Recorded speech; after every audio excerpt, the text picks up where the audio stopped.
എല്ലാവർക്കും നമസ്കാരം. അധ്യാപക കൂട്ടം ജാലകം CM സ്കോളർഷിപ്പ് LP വിഭാഗം പരിസര പഠനത്തിന്റെ ക്ലാസ് ആണ് ഇവിടെ നടക്കുന്നത്. ക്ലാസ് നടക്കുന്നതിന് മുൻപ് ഒന്ന് രണ്ട് കാര്യങ്ങൾ അധ്യാപക കൂട്ടത്തിന്റെ പ്രിയ ബഹുമാനപ്പെട്ട അഡ്മിൻ രതീഷ് സാറ് പറഞ്ഞ് ഏൽപ്പിക്കാൻ പറഞ്ഞിട്ടുണ്ട്. സാറ് ചെറിയ തിരക്കുകൾ കൊണ്ട് ഇന്നത്തെ ക്ലാസ്സിൽ പങ്കെടുക്കുന്നില്ല, അതുകൊണ്ട് എന്നെ ഏൽപ്പിച്ചതാണ്. നമ്മൾ ഈ ക്ലാസ് നടത്തുമ്പോൾ ഇതിന്റെ മെറ്റീരിയൽസ് എല്ലാം നമ്മുടെ അധ്യാപക കൂട്ടം ബ്ലോഗിൽ നിങ്ങൾക്ക് ലഭിക്കുന്നതാണ്. അത് ലഭിക്കാനായിട്ട് നിങ്ങൾ എന്ത് ചെയ്യുക, ഗൂഗിളിൽ വെറുതെ അധ്യാപക കൂട്ടം എന്നൊന്ന് വെറുതെ സെർച്ച് ചെയ്ത് കൊടുത്തു കഴിഞ്ഞാൽ അധ്യാപക കൂട്ടത്തിന്റെ ബ്ലോഗ് വരും. വർഷങ്ങളായി എടുത്തിട്ടുള്ള എല്ലാ ക്ലാസ്സുകളും നിങ്ങൾക്ക് അതിൽ വീണ്ടും വീണ്ടും ആവർത്തിച്ച് കാണാനുള്ള സജ്ജീകരണം ഒരുക്കിയിട്ടുണ്ട്. അതുകൂടാതെ നമ്മൾ ഇന്നു മുതൽ എടുക്കുന്ന ഈ ലൈവ് ക്ലാസ്സുകൾ ഓരോന്നും അതിൽ റെക്കോർഡഡ് വേർഷൻ ആയിട്ട് വരികയും ചെയ്യുന്നതാണ്. പിന്നെ നിങ്ങൾക്ക് നമ്മുടെ എല്ലാ വാട്സാപ്പ് ഗ്രൂപ്പുകളിലും ഈ റെക്കോർഡഡ് വേർഷൻ അവൈലബിൾ ആണ്. നമുക്ക് ഈ ക്ലാസ്സിൽ കുറച്ച് അധികം ആളുകൾ പങ്കെടുക്കുന്നുണ്ട്. അപ്പൊ അതുകൊണ്ട് തന്നെ നമ്മൾ മുൻകൂട്ടി പറഞ്ഞിട്ടുള്ളതാണ്, ക്ലാസ് എടുക്കുന്ന ടീച്ചർക്ക് യാതൊരു ബുദ്ധിമുട്ടും ഉണ്ടാക്കാത്ത തരത്തിൽ നിങ്ങൾ മൈക്ക് ഓഫാക്കി വെക്കണം. അത് കുട്ടികളുടെ കൂട്ടത്തിലിരിക്കുന്ന മാതാപിതാക്കൾ അല്ലെങ്കിൽ അധ്യാപകർ പ്രത്യേകം ശ്രദ്ധിക്കണം എന്ന് രതീഷ് സാറ് പല പ്രാവശ്യം പല ആവർത്തി പറഞ്ഞിട്ടുണ്ട്. നിങ്ങൾക്ക് എന്തെങ്കിലും പറയാനുണ്ടെങ്കിൽ നമുക്ക് ഇതിൽ ചാറ്റ് ബോക്സ് മെസ്സേജ് അയക്കാനുള്ള ഒരു ഓപ്ഷൻ ഉണ്ട്, അത് ഉപയോഗിക്കാം. ടീച്ചർ അത് കണ്ടിട്ട് നിങ്ങൾക്ക് കൃത്യമായി മറുപടി നൽകുന്നതായിരിക്കും.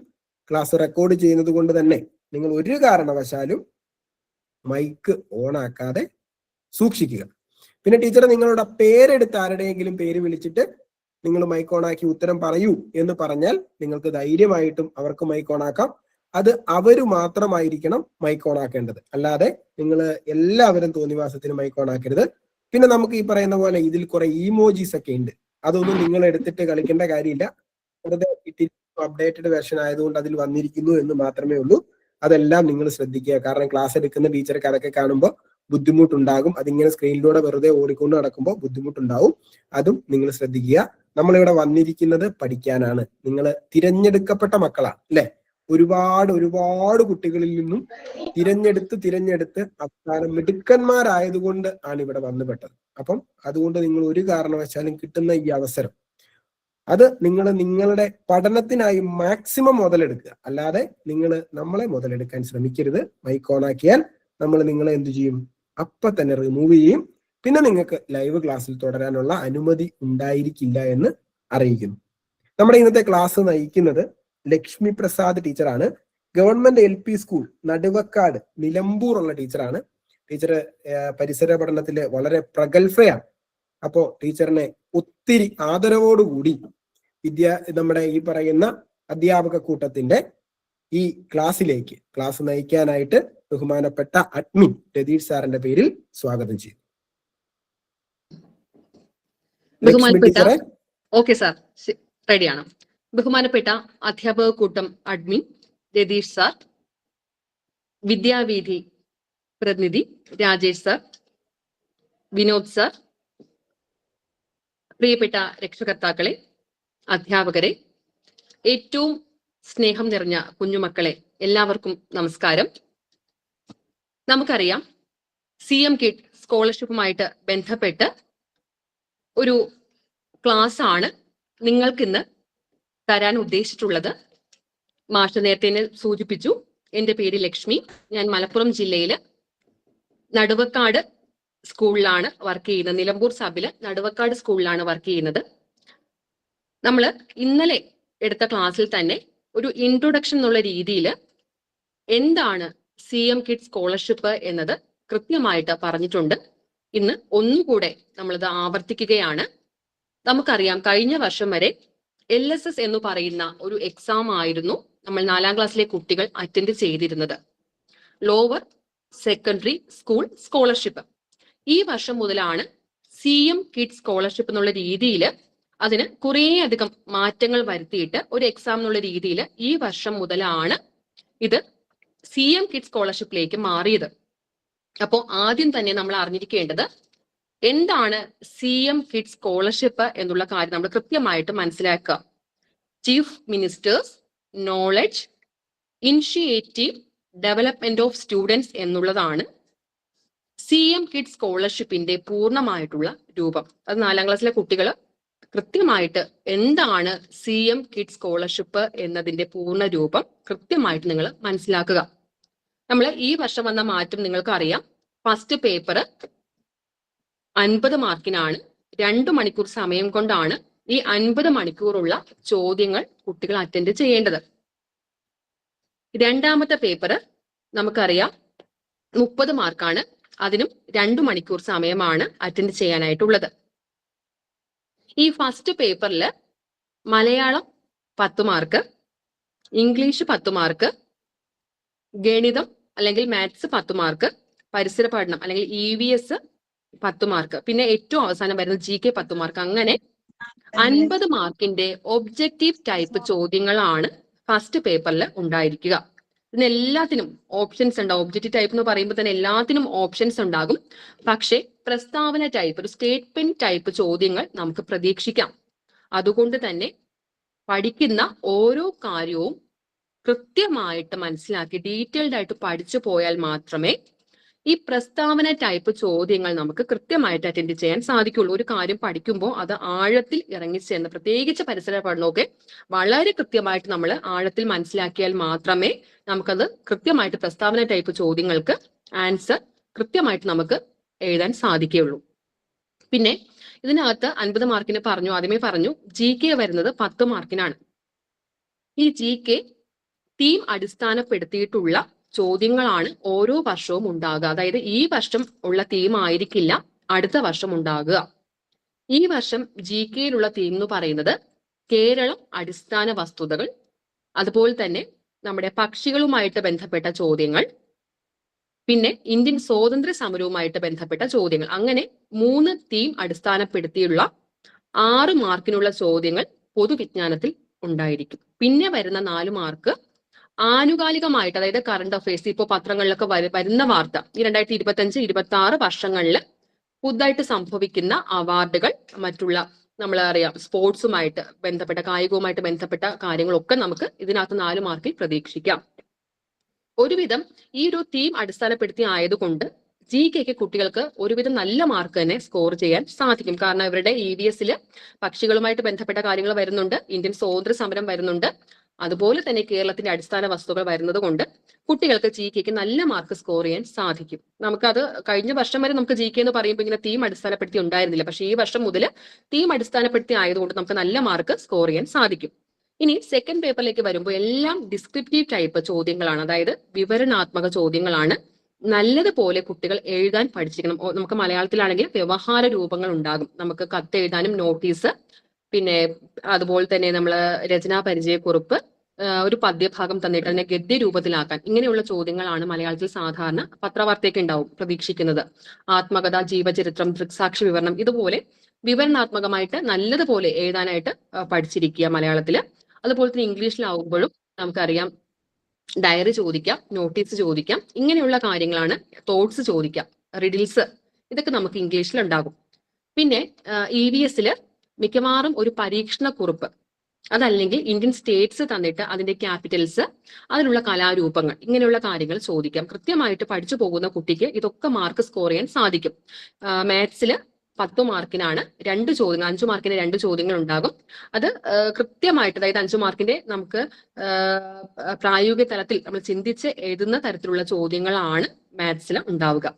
അപ്പൊ ഇതൊക്കെ നമുക്ക് പഠിച്ചു പോകുന്ന കുട്ടിക്ക് കൃത്യമായിട്ട് മാർക്ക് സ്കോർ ചെയ്യാൻ പറ്റും. പിന്നെ ഇത്ര മാർക്ക് കിട്ടിയാൽ മാത്രമേ LSS കിട്ടൂ എന്ന് നമുക്ക് ഒരിക്കലും പറയാൻ സാധിക്കില്ല. ഈ വർഷം മുതൽ നമുക്ക് കട്ട് ഓഫ് മാർക്ക് രീതിയാണ് വരുന്നത്. പരീക്ഷ കഴിഞ്ഞതിന് ശേഷം പരീക്ഷാ ബോർഡ് കൂടി തീരുമാനിക്കും ഒരു കട്ട് ഓഫ് മാർക്ക്. അപ്പൊ കേരളം മുഴുവൻ ആ ഒരു കട്ട് ഓഫ് മാർക്കിനനുസരിച്ചായിരിക്കും ഈ സ്കോളേഴ്സിന്, അതായത് വിജയിച്ച കുട്ടികളെ തീരുമാനിക്കുക. അപ്പൊ പരീക്ഷ കഴിഞ്ഞ ഉടനെ ഇതൊന്നും നമുക്ക് പറയാൻ സാധിക്കില്ല. എന്ത് തന്നെ ആയാലും നല്ലതുപോലെ ശ്രമിക്കുന്ന ഒരു കുട്ടിക്ക് LSS ഉറപ്പായിട്ട്, അതായത് CM കിഡ് സ്കോളർഷിപ്പ് ഉറപ്പായിട്ടും കിട്ടും. അപ്പോൾ നമ്മുടെ മുന്നിൽ നമുക്കറിയാം പ്രയത്നിച്ചാൽ കിട്ടാത്തതായിട്ട് ഒന്നുമില്ല. അപ്പോൾ നമ്മുടെ മുന്നിൽ നമുക്കിനി വളരെ കുറച്ച് ദിവസങ്ങളാണ് നമ്മുടെ മുന്നിലുള്ളത്. ഇനി നമ്മുടെ എന്താണ് ഊണിലും ഉറക്കത്തിലും എല്ലാം ഈ CM കിഡ്സ് സ്കോളർഷിപ്പ് ആയിരിക്കട്ടെ. പക്ഷെ കുട്ടികൾക്ക് യാതൊരുവിധ ബേർഡനും ഇതിൽ രക്ഷകർത്താക്കൾ കൊടുക്കരുത്. അവർക്ക് സ്വാഭാവികമായിട്ട് പഠിക്കാനും അതിനുള്ള അവസരമാണ് രക്ഷകർത്താക്കൾ കൊടുക്കേണ്ടത്. രക്ഷകർത്താക്കൾ കുട്ടികളുടെ കൂടെ ഉണ്ടാകണം. അവർക്ക് മാനസികമായിട്ടുള്ളൊരു സപ്പോർട്ട്, മെന്റൽ സപ്പോർട്ട് എന്ത് തന്നെയായാലും രക്ഷകർത്താക്കൾ കൊടുക്കുക. ചെറിയ മക്കളാണ്, അവർക്ക് ഇങ്ങനെ പഠിക്കുക എന്ന് എപ്പോഴും പറയുമ്പോൾ കുട്ടികൾക്ക് തന്നെ ഒരു മടുപ്പുണ്ടാവും. പക്ഷെ രക്ഷകർത്താക്കൾ കൂടെ ഇരുന്ന് അവരുടെ കൂടെ സപ്പോർട്ട് ചെയ്ത് മെന്റൽ സപ്പോർട്ട് കൊടുത്ത് അവരുടെ കൂടെ ഉണ്ടായിരിക്കണം ഇനിയുള്ള ദിവസങ്ങളിൽ. ഇനി നമുക്ക് ഇപ്പൊ അറിയാം, നമുക്ക് സ്കൂളിലൊക്കെ എല്ലാ പോർഷൻസും പഠിച്ചു കഴിഞ്ഞിട്ടുണ്ട്. ഇത് നമ്മളെല്ലാം ഒരു റിവിഷൻ എന്നുള്ള രീതിയിൽ എല്ലാം ഒരു കേട്ടെഴുത്ത് പോലെയും അതല്ല ചോദ്യങ്ങൾ ചോദിച്ചും ഒക്കെ ഒരു റിവിഷൻ മോഡിൽ നമ്മൾ പോകുന്നതാണ് ഇനി ഏറ്റവും നല്ലത്. അപ്പൊ അതിനു വേണ്ടിയിട്ട് രക്ഷകർത്താക്കളും കൂടെ കുട്ടികളുടെ കൂടെ സഹകരിക്കുക. അപ്പോ ഇന്നിപ്പോ നമ്മൾ എടുക്കാൻ ഉദ്ദേശിച്ചിട്ടുള്ളത് EVSുമായിട്ട് ബന്ധപ്പെട്ട് 2 യൂണിറ്റ്, EVSലെ 2 യൂണിറ്റ് ആണ് നമ്മൾ എടുക്കാൻ ഉദ്ദേശിച്ചിട്ടുള്ളത്. അപ്പോൾ ആദ്യത്തെ യൂണിറ്റ് പറയുന്നത് ജീവികളും ചുറ്റുപാടും എന്നുള്ള ആദ്യത്തെ യൂണിറ്റ്. ഇതിനകത്ത് ഓർഗാനിസംസ് ആൻഡ് സറൗണ്ടിങ്സ് എന്ന് പറഞ്ഞിട്ടുള്ള യൂണിറ്റ് ആണ് നമ്മൾ ഇംഗ്ലീഷ് മീഡിയം പഠിക്കുന്ന കുട്ടികൾക്ക് ഉള്ളത്. ഇതിനകത്ത് ഏറ്റവും പ്രധാനപ്പെട്ട കുറച്ച് പോയിന്റ്സ് ഞാൻ പറഞ്ഞുതരാം. രക്ഷകർത്താക്കൾ ഒന്ന് നോട്ട് ചെയ്യുക. അനുകൂലനം, അതായത് അഡാപ്റ്റേഷൻ എന്താണ് എന്ന് കുട്ടി കൃത്യമായിട്ട് അറിഞ്ഞിരിക്കണം. അതുപോലെ തന്നെ വ്യത്യസ്ത ജീവികളുടെ അനുകൂലനം ഉണ്ട്. മത്സ്യം, ആമ, തവള, പിന്നെ താറാവ്, പിന്നെ മരുഭൂമിയിൽ ജീവിക്കുന്ന ഒട്ടകം, ധ്രുവപ്രദേശത്ത് ജീവിക്കുന്ന പെൻഗ്വിൻ, പിന്നീട് ജലസസ്യങ്ങളായ ആമ്പലിന്റെയും താമരയുടെയും അനുകൂലനം. ഈ അനുകൂലനങ്ങൾ അതായത് സ്പെസിഫിക് ആയിട്ട് കൃത്യമായിട്ട് പറയുന്നുണ്ട്. ഇന്ന ജീവികൾ അല്ലെങ്കിൽ ഇന്ന സസ്യങ്ങൾ എന്ന് പറയുന്നുണ്ട്. അത് മാത്രം പഠിക്കുക. കൃത്യമായിട്ട് പഠിച്ചാൽ നമുക്ക് LSS അതായത് CM കിഡ്സ് സ്കോളർഷിപ്പിന് നമുക്ക് അനുകൂലനവുമായിട്ട് ബന്ധപ്പെട്ട് എന്ത് ചോദ്യങ്ങൾ ചോദിച്ചാലും കുട്ടികൾക്ക് മാർക്ക് സ്കോർ ചെയ്യാൻ സാധിക്കും. അപ്പൊ ശ്രദ്ധിക്കേണ്ട കാര്യം, അനുകൂലനം പഠിക്കുക, എന്താണെന്ന് അറിയുക. അതുപോലെ തന്നെ അനുകൂലനത്തില് മത്സ്യം, താറാവ്, തവള, പിന്നെ മരുരൂഹങ്ങൾ അതായത് കാക്ടസ്, കള്ളിമുൾച്ചെടി, പിന്നെ വരുന്നതാണ് നമുക്ക് മരുഭൂമിയിൽ വസിക്കുന്ന ഒട്ടകം, ധ്രുവപ്രദേശത്ത് വസിക്കുന്ന പെൻഗ്വിൻ തുടങ്ങിയ ജീവികളുടെ അല്ലെങ്കിൽ സസ്യങ്ങളുടെ അനുകൂലനം കൃത്യമായിട്ട് നിങ്ങൾ പഠിച്ചു പോവുക, അഡാപ്റ്റേഷൻ പഠിച്ചു പോവുക. അതുപോലെ തന്നെ നമ്മൾ ആവാസം വരുന്നുണ്ട്. ഒരു ജീവി വസിക്കുന്ന ചുറ്റുപാടിനെയാണ് ആവാസം എന്ന് പറയുന്നത്. ഈ ആവാസം എന്താണ്? ആവാസം 2 വിധത്തിലുണ്ട്. ഹാബിറ്റേറ്റ് എന്ന് പറയും. 2 വിധമുണ്ട്. മനുഷ്യനിർമ്മിത ആവാസവും ഉണ്ട്, പ്രകൃതിദത്ത ആവാസവും, നാച്ചുറൽ ആയിട്ടുള്ള ഒരു ഹാബിറ്റേറ്റും ഉണ്ട്, മാൻമെയ്ഡ് ഹാബിറ്റേറ്റും ഉണ്ട്. അത് കൃത്യമായിട്ട് എന്താണെന്ന് പഠിക്കുക. ചിലപ്പോൾ നമുക്ക് എക്സാമിന് ഈ താഴെ തന്നിട്ടുള്ളവയിൽ വ്യത്യസ്തമായത് ഏതാണെന്ന് പറഞ്ഞിട്ട് ഒരു 4 ആവാസങ്ങൾ തരാൻ ചാൻസ് ഉണ്ട്. ഇപ്പൊ ചിലപ്പോൾ തരുന്നത് വനം തരാം, പിന്നെ പുഴ തരാം, മിയാവാക്കി വനം തരാം, പിന്നെ ഒരു കുറ്റിക്കാട്. ഇതിനകത്ത് നമുക്കറിയാം വ്യത്യസ്തമായിട്ട് നിൽക്കുന്നത് മിയാവാക്കി വനം. കാരണം അത് മാൻമെയ്ഡ്, മനുഷ്യനിർമ്മിതമായിട്ടുള്ള കൃത്രിമമായിട്ടുള്ള ഒരു ആവാസമാണ്. അപ്പോ കൃത്യമായിട്ട് ഈ ആവാസം ഹാബിറ്റേറ്റ് 2 വിധമുണ്ട്. അത് ഏതൊക്കെയാണെന്ന് കുട്ടി പഠിച്ചു പോകേണ്ടതാണ്. പിന്നെ വരുന്നതാണ് ആവാസ വ്യവസ്ഥ, എക്കോസിസ്റ്റം എന്ന് പറയും. ആവാസ വ്യവസ്ഥ നമുക്കറിയാം, ഒരു പ്രത്യേക പ്രദേശത്ത് പരസ്പരം ആശ്രയിച്ച് ജീവിക്കുന്ന ലീവിങ് തിങ്സും നോൺ ലീവിങ് തിങ്സും, ജീവിയ ഘടകങ്ങളും അജീവിയ ഘടകങ്ങളും അത് പരസ്പരം ആശ്രയിച്ച് ജീവിക്കുന്ന ഒരു പ്രത്യേക പ്രദേശത്തെയാണ് എക്കോസിസ്റ്റം അല്ലെങ്കിൽ ആവാസ വ്യവസ്ഥ എന്ന് പറയുന്നത്. അതിനകത്ത് കുറേയധികം ആവാസ, ഹാബിറ്റേറ്റ് പോലെ തന്നെയാണ് കുറേയധികം ആവാസ വ്യവസ്ഥ നമ്മൾ പറയുന്നുണ്ട്. ഹാബിറ്റേറ്റ് തന്നെയാണ് ആവാസ വ്യവസ്ഥ എന്ന് പറയുന്നത്. ഇതിനകത്ത് നമ്മൾ പറയുന്നത് വനം, കുളം, പുഴ, പിന്നെ നമുക്ക് ജൈവ വൈവിധ്യ ഉദ്യാനമുണ്ട്, കുറ്റിക്കാടുകൾ, പാറയിടുക്ക്, വയൽ അല്ലെങ്കിൽ പാടം, ഇതെല്ലാം നമ്മൾ ആവാസ വ്യവസ്ഥയിലാണ് ഉൾപ്പെടുന്നത്. അപ്പോ ഈ ആവാസ വ്യവസ്ഥ നശിപ്പിച്ചാൽ ഒരുപാട് തരത്തിലുള്ള പ്രശ്നങ്ങൾ ഉണ്ടാകും. നമ്മൾ ആവാസ വ്യവസ്ഥ ഏതൊക്കെ വിധത്തിലാണ് മനുഷ്യർ ആവാസ വ്യവസ്ഥ നശിപ്പിക്കുന്നത്, അല്ലെങ്കിൽ മനുഷ്യരുടെ ഏതൊക്കെ ഇടപെടലുകളാണ് ആവാസ വ്യവസ്ഥ നശിക്കാൻ കാരണമെന്ന് ചോദിക്കാൻ ചാൻസ് ഉണ്ട്. അപ്പോ നമുക്കറിയാം, മനുഷ്യര് കുന്നിടിക്കുന്നത് കൊണ്ടും അല്ലെങ്കിൽ മല ഇടിക്കുന്നത് കൊണ്ട്, പിന്നെ പുഴയിൽ നിന്ന് അനധികൃതമായിട്ട് മണല് വാരിയാൽ ആവാസ വ്യവസ്ഥ നശിക്കും. അതായത് പുഴ എന്നുള്ള ആവാസ വ്യവസ്ഥ നശിക്കുകയാണ്. കുന്നിടിച്ചാൽ കുന്ന് എന്ന് പറയുന്ന ആവാസ വ്യവസ്ഥ നശിക്കും. അതുപോലെ തന്നെ പാടങ്ങളിൽ മണ്ണിട്ട് നികത്തിയാല് വയൽ എന്നുള്ള ആവാസ വ്യവസ്ഥ നശിക്കും. അതുപോലെ തന്നെ നമ്മൾ ഡാമുകൾ നിർമ്മിക്കാറുണ്ട്, അണക്കെട്ടുകൾ നിർമ്മിക്കുമ്പോൾ പുഴയുടെ സ്വാഭാവികമായിട്ടുള്ള ഒഴുക്ക് അവിടെ തടസ്സപ്പെട്ട് പുഴ എന്നുള്ള ആവാസ വ്യവസ്ഥ നശിക്കാം. അങ്ങനെ ഒരുപാട് തരത്തിൽ നമുക്ക് കാട്ടുതീ ഇടുന്നുണ്ട്, അപ്പൊ വനം നശിക്കും. ഇതുപോലെ ഒരുപാട് തരത്തിലുള്ള മനുഷ്യരുടെ ഇടപെടലുകൾ ആവാസ മരം മുറിക്കൽ, ഇതുപോലെ മരം മുറിക്കുക, വനം നശിപ്പിക്കുക, ഇതുപോലെ ഒരുപാട് തരത്തിലുള്ള നമ്മുടെ ഇടപെടലുകൾ ആവാസ വ്യവസ്ഥ നശിക്കാൻ കാരണമാകും. ഇപ്പൊ സാധാരണ നമ്മൾ ചോദിക്കാറുള്ളത്, കുന്നിടിച്ചാൽ എന്തൊക്കെ പ്രശ്നങ്ങളാണ് പ്രകൃതിക്ക് ഉണ്ടാകുന്നത്, അല്ലെങ്കിൽ കുന്ന് എന്ന ആവാസ വ്യവസ്ഥ നശിപ്പിച്ചാൽ എന്ത് പ്രശ്നമാണ് മനുഷ്യർക്ക് അല്ലെങ്കിൽ പ്രകൃതിയിൽ ഉണ്ടാകുന്നത് എന്ന് ചോദിക്കാം. അപ്പൊ നിങ്ങൾക്കറിയാം, കുന്ന് നശിച്ചാൽ നമുക്ക് എന്തൊക്കെയാ സംഭവിക്കുക? കുന്നെന്ന ആവാസ വ്യവസ്ഥ കുന്ന് നശിപ്പിച്ചാല്, കുന്നിനെ നമ്മൾ ഇടിച്ചു നിരത്തിയാല് കുന്ന് എന്നുള്ള ആവാസ വ്യവസ്ഥ നശിക്കും. അപ്പോൾ കുന്നിൽ ജീവിക്കുന്ന ജീവികൾക്ക് വംശനാശം സംഭവിക്കാം, അല്ലെങ്കിൽ ജീവികൾ നശിക്കാം. അതുപോലെ തന്നെ മരങ്ങൾ കുറയുമ്പോൾ സ്വാഭാവികമായിട്ടും ആഗോള താപനം കൂടും, മഴ കുറയും, ചൂട് കൂടും, കാലാവസ്ഥാ വ്യതിയാനം ഉണ്ടാകും. ഇത്തരത്തിലുള്ള ഒരുപാട് പ്രശ്നങ്ങൾ കുന്ന് നശിപ്പിച്ചാൽ ഉണ്ടാകുന്നുണ്ട്.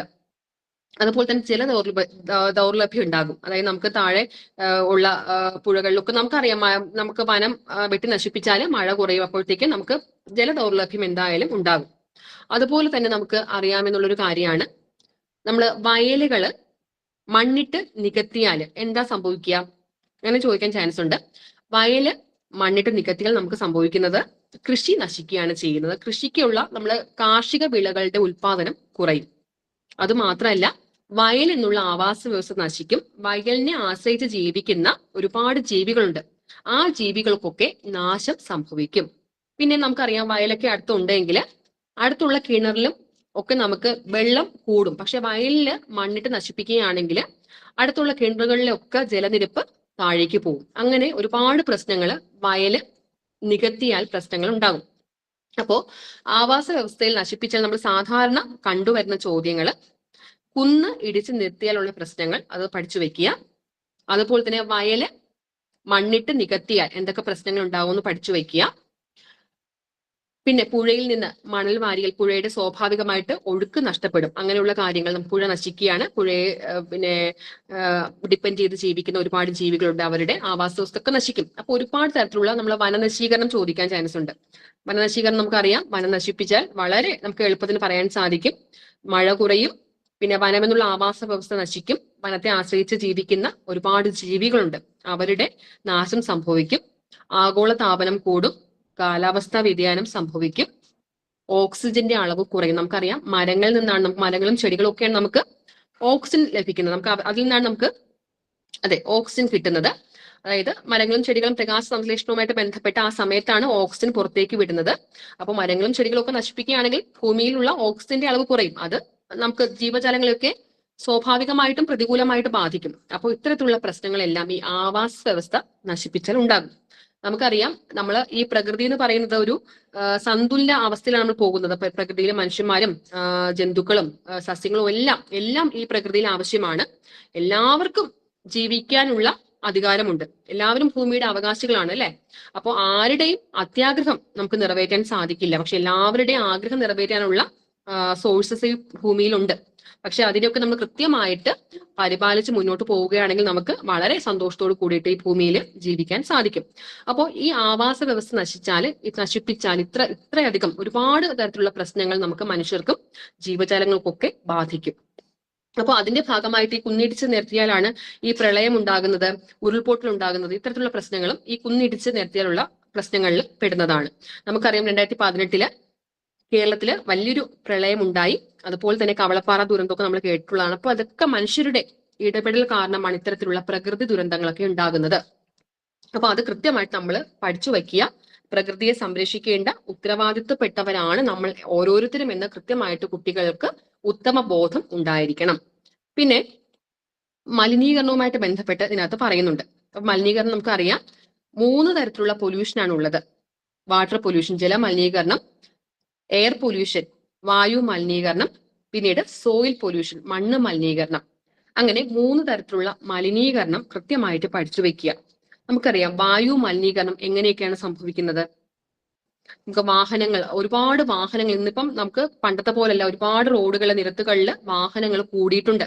അപ്പൊ ഈ വാഹനങ്ങളിലെയൊക്കെ പുക, അതായത് കാർബൺ മോണോക്സൈഡ് പോലുള്ള വിഷവാതകങ്ങൾ നമ്മുടെ അന്തരീക്ഷത്തിലേക്ക് പോവുകയും നമ്മൾ ശ്വസിക്കുകയും നമുക്ക് വായു മലിനീകരണം സംഭവിക്കുകയും ചെയ്യുന്നു. നമുക്കറിയാം, ഈ അടുത്തായിട്ട് ഡൽഹിയിലൊക്കെ ഒരുപാട് തരത്തിലുള്ള വായു മലിനീകരണത്തിന്റെ ഫലമായിട്ട് ഒരുപാട് ദിവസം 1-2 ആഴ്ചയോളം സ്കൂളുകളും കോളേജുകളും ഒക്കെ അടച്ചിട്ടിരുന്നു. കാരണം അവിടെ മൊത്തത്തിൽ അവധി കൊടുത്തു. വായു മലിനീകരണം കാരണം ആർക്കും പുറത്തേക്ക് ഇറങ്ങാൻ സാധിക്കാത്തൊരു അവസ്ഥ. അപ്പൊ വാഹനങ്ങളുടെ പുകയുണ്ട്. അത് മാത്രമല്ല, പിന്നെ വരുന്നതാണ് നമ്മൾ ഈ ഫാക്ടറികളിൽ നിന്നുള്ള പുകയൊക്കെ. ഡൽഹി എന്നൊക്കെ പറയുമ്പോൾ നമുക്കറിയാം അത്രയധികം ഫാക്ടറികൾക്കുള്ള സ്ഥലമാണ്. അപ്പൊ അങ്ങനെയുള്ള സ്ഥലത്ത് ഫാക്ടറിയിൽ നിന്നുള്ള പുകയൊക്കെ പോയിട്ട് അന്തരീക്ഷമാകെ മലിനമാകും. അത് നമ്മൾ ശ്വസിക്കുകയാണെങ്കിൽ നമുക്ക് പലതരത്തിലുള്ള പ്രശ്നങ്ങൾ ഉണ്ടാകും. അത് മാത്രമല്ല, ഈ വാഹനങ്ങളുടെ പുകയുണ്ട്, ഫാക്ടറികളിൽ നിന്നുള്ള പുക പുറത്തേക്ക് പോകുന്നുണ്ട്, പ്ലാസ്റ്റിക് കത്തിക്കുമ്പോൾ ഉണ്ടാകുന്ന പുകയുണ്ട്, പിന്നെ നമ്മൾ ഈ കാടൊക്കെ ചിലപ്പോൾ കാട്ടുതീയൊക്കെ ഉണ്ടാവും. ആ കാട്ടുതീയൊക്കെ വരുമ്പോഴത്തേക്ക് ഈ പുക ആകാശത്തേക്ക് പോകുമ്പോൾ അതുമെല്ലാം ഈ വായു മലിനീകരണത്തിന് പ്രധാന കാരണങ്ങളാണ്. നമ്മൾ ഒരിക്കലും പ്ലാസ്റ്റിക് ഒന്നും കത്തിക്കാൻ പാടില്ല. ഈ പ്ലാസ്റ്റിക് കത്തിച്ചാൽ അതിനകത്തുനിന്ന് വരുന്ന വിഷവാതകങ്ങളുണ്ട്, ഡയോക്സിൻ പോലത്തെ വിഷവാതകങ്ങളൊക്കെ നമ്മൾ ശ്വസിച്ചാൽ നമുക്ക് ബുദ്ധിമുട്ടാണ്. അതാണ് പ്ലാസ്റ്റിക് ഒന്നും കത്തിക്കരുതെന്ന് പറയുന്നത്. അപ്പൊ ഇത്തരത്തിൽ വായു മലിനമാക്കപ്പെടാം. പക്ഷെ ഈ വായു മലിനമാക്കപ്പെട്ടാല് നമുക്കറിയാം ഈ പുകയെല്ലാം അന്തരീക്ഷത്തിൽ പോവുകയും തിരിച്ച് ഒരു ആസിഡ് മഴയായിട്ട് നമുക്ക് ഭൂമിയിലേക്ക് വരികയും ചെയ്യും. നമുക്കറിയാം ആസിഡ് മഴയൊക്കെ ഒരു വയലറ്റ് കളറും ഒരു റെഡ് കളറൊക്കെ ഉള്ള മഴയാണ് നമുക്ക് വരുന്നത്. ഡൽഹിയിലൊക്കെ അത് സാധാരണ ഉണ്ടാകാറുണ്ട്, നമ്മുടെ നാട്ടിലൊന്നും അത് ഉണ്ടാവാറില്ല. അപ്പൊ ഈ ആസിഡ് മഴയൊക്കെ വരികയാണെങ്കിൽ നമ്മുടെ ദേഹത്ത്, നമ്മുടെ തൊലിയിലൊക്കെ വീഴുകയാണെങ്കിൽ നമുക്ക് പ്രശ്നങ്ങൾ ഉണ്ടാവും. അതുപോലെ തന്നെ നമ്മള് ചെടികളും മരങ്ങളും ഒക്കെ നശിച്ചു പോകാനൊക്കെ കാരണമാകും. ഇതൊക്കെ നമ്മൾ ആസിഡ് മഴയൊക്കെ ഉണ്ടാകുന്നത് ഈ വായു മലിനീകരണത്തിന്റെ ഫലമായിട്ടാണ് ഇത്തരത്തിലുള്ള പ്രശ്നങ്ങൾ ഉണ്ടാകുന്നത്. ചിലപ്പോൾ നിങ്ങളോട് ചോദിക്കാം, ഈ വായു മലിനീകരണത്തിന്റെ ഫലമായിട്ട് ഉണ്ടാകുന്ന പ്രശ്നങ്ങളിൽ പെടുന്നത് ഏതാണ്? ഒരു 3-4 പ്രശ്നം തരും. അതിൽ ആസിഡ് മഴ എന്ന് പറയുന്നത് വായു മലിനീകരണത്തിന്റെ ഭാഗമായിട്ടാണ് ഉണ്ടാകുന്നത്. അത് കൃത്യമായിട്ട് നിങ്ങൾ മനസ്സിലാക്കുക. ഇനി നിങ്ങളുടെ ടെക്സ്റ്റ് തന്നെ കുറേയധികം കാര്യങ്ങൾ ഈ പറയുന്നുണ്ട്, വായു മലിനീകരണവുമായിട്ട് ബന്ധപ്പെട്ട് പറയുന്നുണ്ട്. അത് നിങ്ങളൊന്ന് മനസ്സിലാക്കി വയ്ക്കുക. പിന്നെ ആഗോളതാപനം, നമ്മൾ വായു മലിനീകരണം വരുമ്പോൾ നമ്മൾ ആഗോളതാപനം എന്ന് പറയുന്നതാണ് ഗ്ലോബൽ വാർമിംഗ് എന്ന് പറയും. ഭൂമിയിൽ മുഴുവനുള്ള ചൂട് കൂടും. നമുക്കറിയാം, നമ്മൾ carbon dioxide, carbon monoxide ഒക്കെ കൂടുമ്പോൾ നമുക്ക് സ്വാഭാവികമായിട്ടും ആഗോളതാപനം, ഗ്ലോബൽ വാർമിംഗ്, ചൂട് കൂടും. അപ്പോൾ അത് മാത്രമല്ല, ഈ വായു മലിനീകരണം ഉണ്ടാകുമ്പോൾ നമുക്കറിയാം നമ്മളെയൊക്കെ UV റേസ്, അൾട്രാ വയലറ്റ് രശ്മികളിൽ നിന്ന് നമ്മളെ സഹായിക്കുന്ന ഒരു ഓസോൺ പാളിയുണ്ട്. ഈ ഓസോൺ പാളിക്ക് വിള്ളൽ വീഴുകയും നമുക്ക് UV റേസ് താഴേക്ക് വരികയും നമ്മുടെ ശരീരത്തിലൊക്കെ അത് കൊള്ളുമ്പോൾ നമുക്ക് പലതരത്തിലുള്ള ത്വക്ക് രോഗങ്ങളൊക്കെ ഉണ്ടാവും. അപ്പോൾ അൾട്രാ വയലറ്റ് രശ്മികളിൽ നിന്ന് നമ്മളെ സഹായിക്കുന്ന, സംരക്ഷിക്കുന്ന ഓസോൺ കൂടെയൊക്കെ നശിപ്പിക്കും ഈ വായു മലിനീകരണം. അപ്പൊ വായു മലിനീകരണത്തിന്റെ പ്രധാനപ്പെട്ട നമ്മുടെ ഒരു കോൺസിക്വൻസ്, അനന്തരഫലം എന്ന് പറയുമ്പോൾ നമുക്ക് ഓസോൺ പാളിക്ക് വിള്ളൽ ഉണ്ടാക്കും, അതുപോലെ തന്നെ ആസിഡ് മഴ ഉണ്ടാകും, ആഗോള താപനം കൂടും. പിന്നെ നമുക്കറിയാം ആസിഡ് മഴയൊക്കെ ഉണ്ടാകുമ്പോൾ ഈ കൃഷിക്കും കാർഷിക വിളകളും സസ്യങ്ങളിലും ഒക്കെ ഇത് വീഴുമ്പോൾ അതൊക്കെ കരിഞ്ഞു പോകും. അപ്പോൾ കാർഷിക വിളകളുടെ ഗണ്യമായിട്ടുള്ള ഒരു കുറവ് സംഭവിക്കും. ഇത്തരത്തിലുള്ള പ്രശ്നങ്ങളാണ് വായു മലിനീകരണം കാരണം ഉണ്ടാകുന്നത്. ഇനി നമുക്കറിയാം ജലമലിനീകരണം. എങ്ങനെയാണ് ജലമലിനീകരണം സംഭവിക്കുന്നത്? നമ്മൾ ഈ ഫാക്ടറികളിൽ നിന്നുള്ള മലിനമായിട്ടുള്ള ഒരുപാട് വസ്തുക്കൾ ഉണ്ടാകും. അതെല്ലാം നമ്മളെ വെള്ളത്തിലേക്ക്, പുഴയിലേക്ക് ഒഴുക്കി വിടും. അപ്പോൾ ആ പുഴയിലെ ജലമെല്ലാം മലിനപ്പെടും. അതുപോലെ തന്നെയാണ് ഈ വാഹനങ്ങളൊക്കെ നമ്മൾ പുഴയിലേക്ക് ഇറക്കി കഴുകാറുണ്ട്. അപ്പൊ വാഹനങ്ങളിൽ പെട്രോളും ഡീസലൊക്കെ ഉണ്ടാവും. അത് ഈ പുഴയിലേക്ക് പോവുകയും ഈ പുഴയുടെ മുകളിൽ ഒരു പാളി പോലെ അത് ആ പെട്രോളും ഡീസലും ഒക്കെ കിടക്കും. അപ്പൊ ഈ പുഴയിലുള്ള ഒരുപാട് ജീവജാലങ്ങൾ ഉണ്ടാവും, മത്സ്യങ്ങൾ ഉണ്ടാവും, നീർക്കോലി ഉണ്ടാവും, തവള ഉണ്ടാകും. അപ്പൊ ഇതിനൊക്കെ ബുദ്ധിമുട്ടുണ്ടാകും. കാരണം എന്താണ്? ഈ ഒരു എണ്ണയുടെ പാളി ആ വെള്ളത്തിലെ ഓക്സിജന്റെ അളവ് കുറയുകയും ഈ ജീവികൾക്ക് ശ്വസിക്കാനുള്ള ഓക്സിജന്റെ അഭാവം ഉണ്ടാവുകയും അത് ക്രമേണ ചത്തുപോവുകയും ചെയ്യും. അപ്പൊ ഇത്തരത്തിലുള്ള ജലമലിനീകരണത്തിന്റെ പ്രശ്നങ്ങളും നമുക്ക് ഒരുപാട് നമ്മുടെ നാട്ടിൽ ഇന്ന് കാണുന്നുണ്ട്. പിന്നെ പ്ലാസ്റ്റിക് പുഴയിലേക്ക് വലിച്ചെറിയുക. കൃത്യമായിട്ട് നമ്മൾ പ്ലാസ്റ്റിക്കുകൾ എങ്ങനെയാണ് നിർമ്മാർജ്ജനം ചെയ്യേണ്ടതെന്ന് കൃത്യമായിട്ട് ഓരോ കുട്ടിക്കും അറിയാം. നമ്മുടെ സ്കൂളിലായാലും വീട്ടിലായാലും എല്ലാം ഹരിതകർമ്മ സേന വന്ന് നമ്മളെ പ്ലാസ്റ്റിക് മാലിന്യങ്ങളും നമ്മളെ ജൈവ മാലിന്യങ്ങളും അജൈവ മാലിന്യങ്ങളും ഇനോർഗാനിക് വേസ്റ്റും ഒക്കെ നമ്മൾ കൃത്യമായിട്ട് സംസ്കരിക്കുന്നുണ്ട്. നമുക്കറിയാം നമ്മുടെ മാലിന്യം എന്ന് പറയുന്നത് നമ്മുടെ ഉത്തരവാദിത്വം തന്നെയാണ്. അപ്പൊ അത് കൃത്യമായിട്ട് സംസ്കരിക്കാനുള്ള ഒരു മനോഭാവവും ഓരോ കുട്ടിക്കും ഉണ്ടായിരിക്കേണ്ടതാണ്. അപ്പോൾ ഇത്തരത്തിലുള്ള ഒരുപാട് കാര്യങ്ങൾ. പിന്നെ നമുക്കറിയാം മണ്ണ് മലിനീകരണം എന്ന് പറയുമ്പോൾ എങ്ങനെയൊക്കെയാണ് മണ്ണ് മലിനീകരണം സംഭവിക്കുന്നത്? സോയിൽ പൊല്യൂഷൻ എന്ന് പറയുമ്പോൾ വെരി ഗുഡ്, രാസവളം, അതായത് അമിതമായിട്ടുള്ള രാസവളങ്ങളുടെ നമ്മൾ ഉപയോഗമുണ്ട്. അതായത് നമ്മൾ ഈ പാടത്താകട്ടെ വയലിലാകട്ടെ കൃഷി ചെയ്യുന്നുണ്ടാവും. അപ്പൊ കൃഷി ചെയ്യുമ്പോൾ എന്താണ് അമിതമായിട്ടുള്ള രാസവളങ്ങളും കീടനാശിനികളും ഒക്കെ നമ്മൾ ഈ കൃഷിക്ക് നമ്മൾ അടിക്കാറുണ്ട്. കാരണം എന്താണ്? കാരണം ഒരുപാട് ചെറിയ ചെറിയ കീടങ്ങൾ ഉണ്ടാവും. ഈ കീടങ്ങളൊക്കെ ഈ കൃഷി നശിപ്പിക്കുന്നത് തടയാൻ വേണ്ടിയിട്ട് അമിതമായിട്ട് നമ്മൾ കീടനാശിനികൾ ഒക്കെ ഉപയോഗിക്കും. അപ്പൊ ഈ കീടനാശിനികളൊക്കെ മണ്ണിലേക്ക് പോവുകയും മണ്ണിന്റെ ഫലഭൂയിഷ്ഠത അത് നശിപ്പിക്കുകയും ചെയ്യും. മണ്ണ് നശിച്ചുകൊണ്ടിരിക്കും.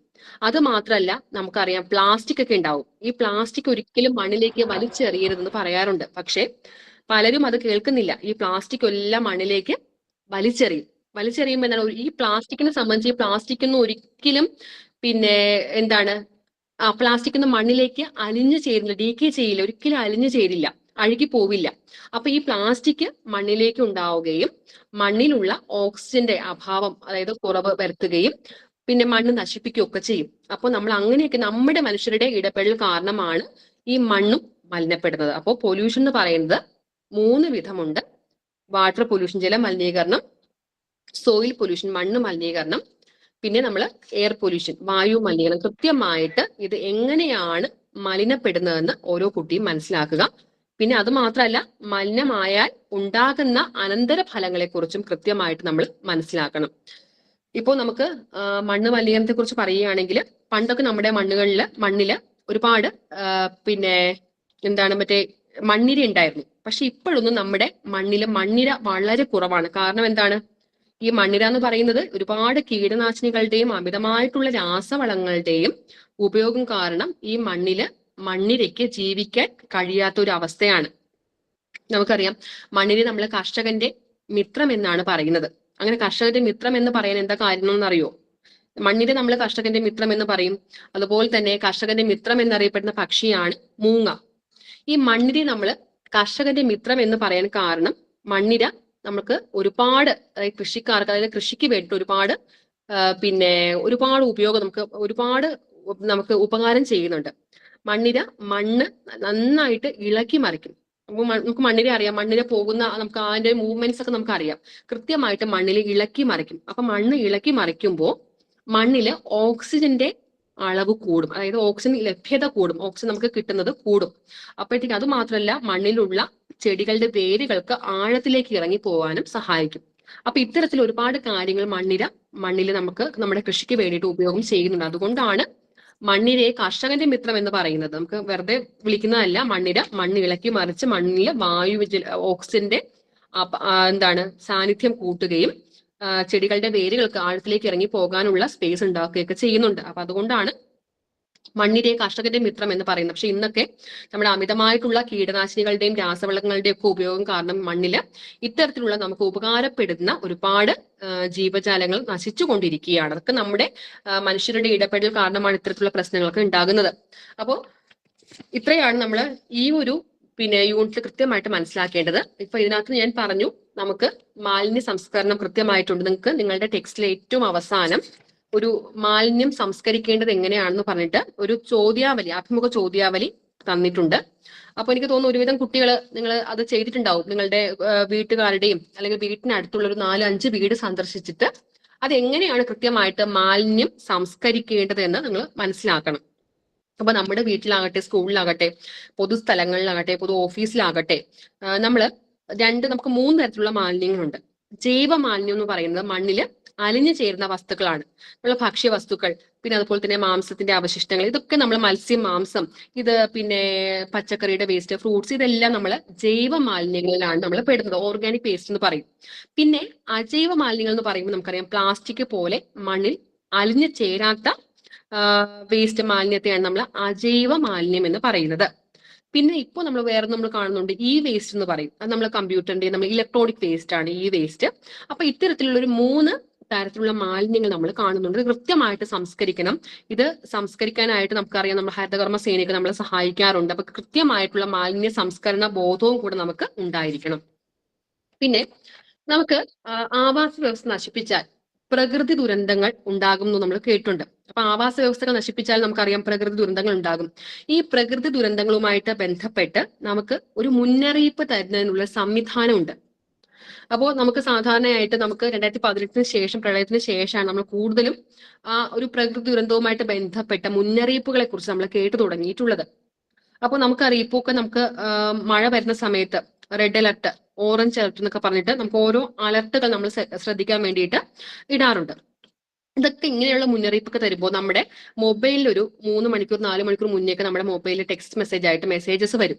ഇങ്ങനെ ഇത്ര സമയത്തിനുള്ളിൽ ഇങ്ങനെ കാറ്റ് വീശാൻ ചാൻസ് ഉണ്ട്, അല്ലെങ്കിൽ മഴ പെയ്യാൻ ചാൻസ് ഉണ്ട്, അപ്പോൾ നിങ്ങൾ എല്ലാവരും ശ്രദ്ധിക്കുക എന്ന് പറഞ്ഞൊരു മെസ്സേജ്. ഈ മെസ്സേജസ് ഒക്കെ നമുക്ക് കിട്ടുന്നത് എവിടെ നിന്നാണ് നിങ്ങൾക്ക് അറിയോ?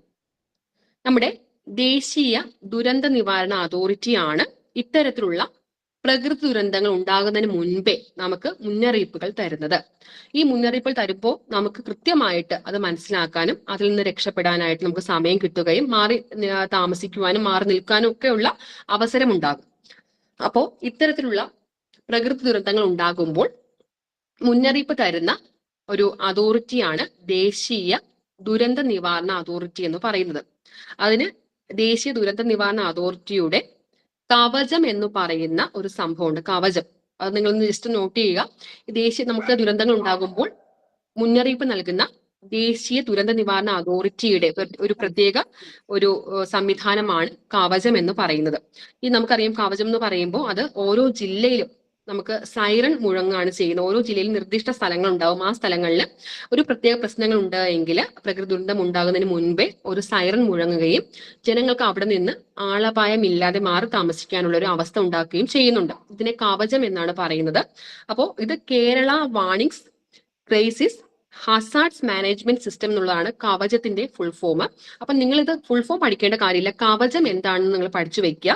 പ്രകൃതി ദുരന്തങ്ങൾ ഉണ്ടാകുമ്പോൾ നമുക്ക് മുന്നറിയിപ്പ് തരുന്ന ദേശീയ ദുരന്ത നിവാരണ അതോറിറ്റിയുടെ ഒരു സംവിധാനമാണ് കവചം.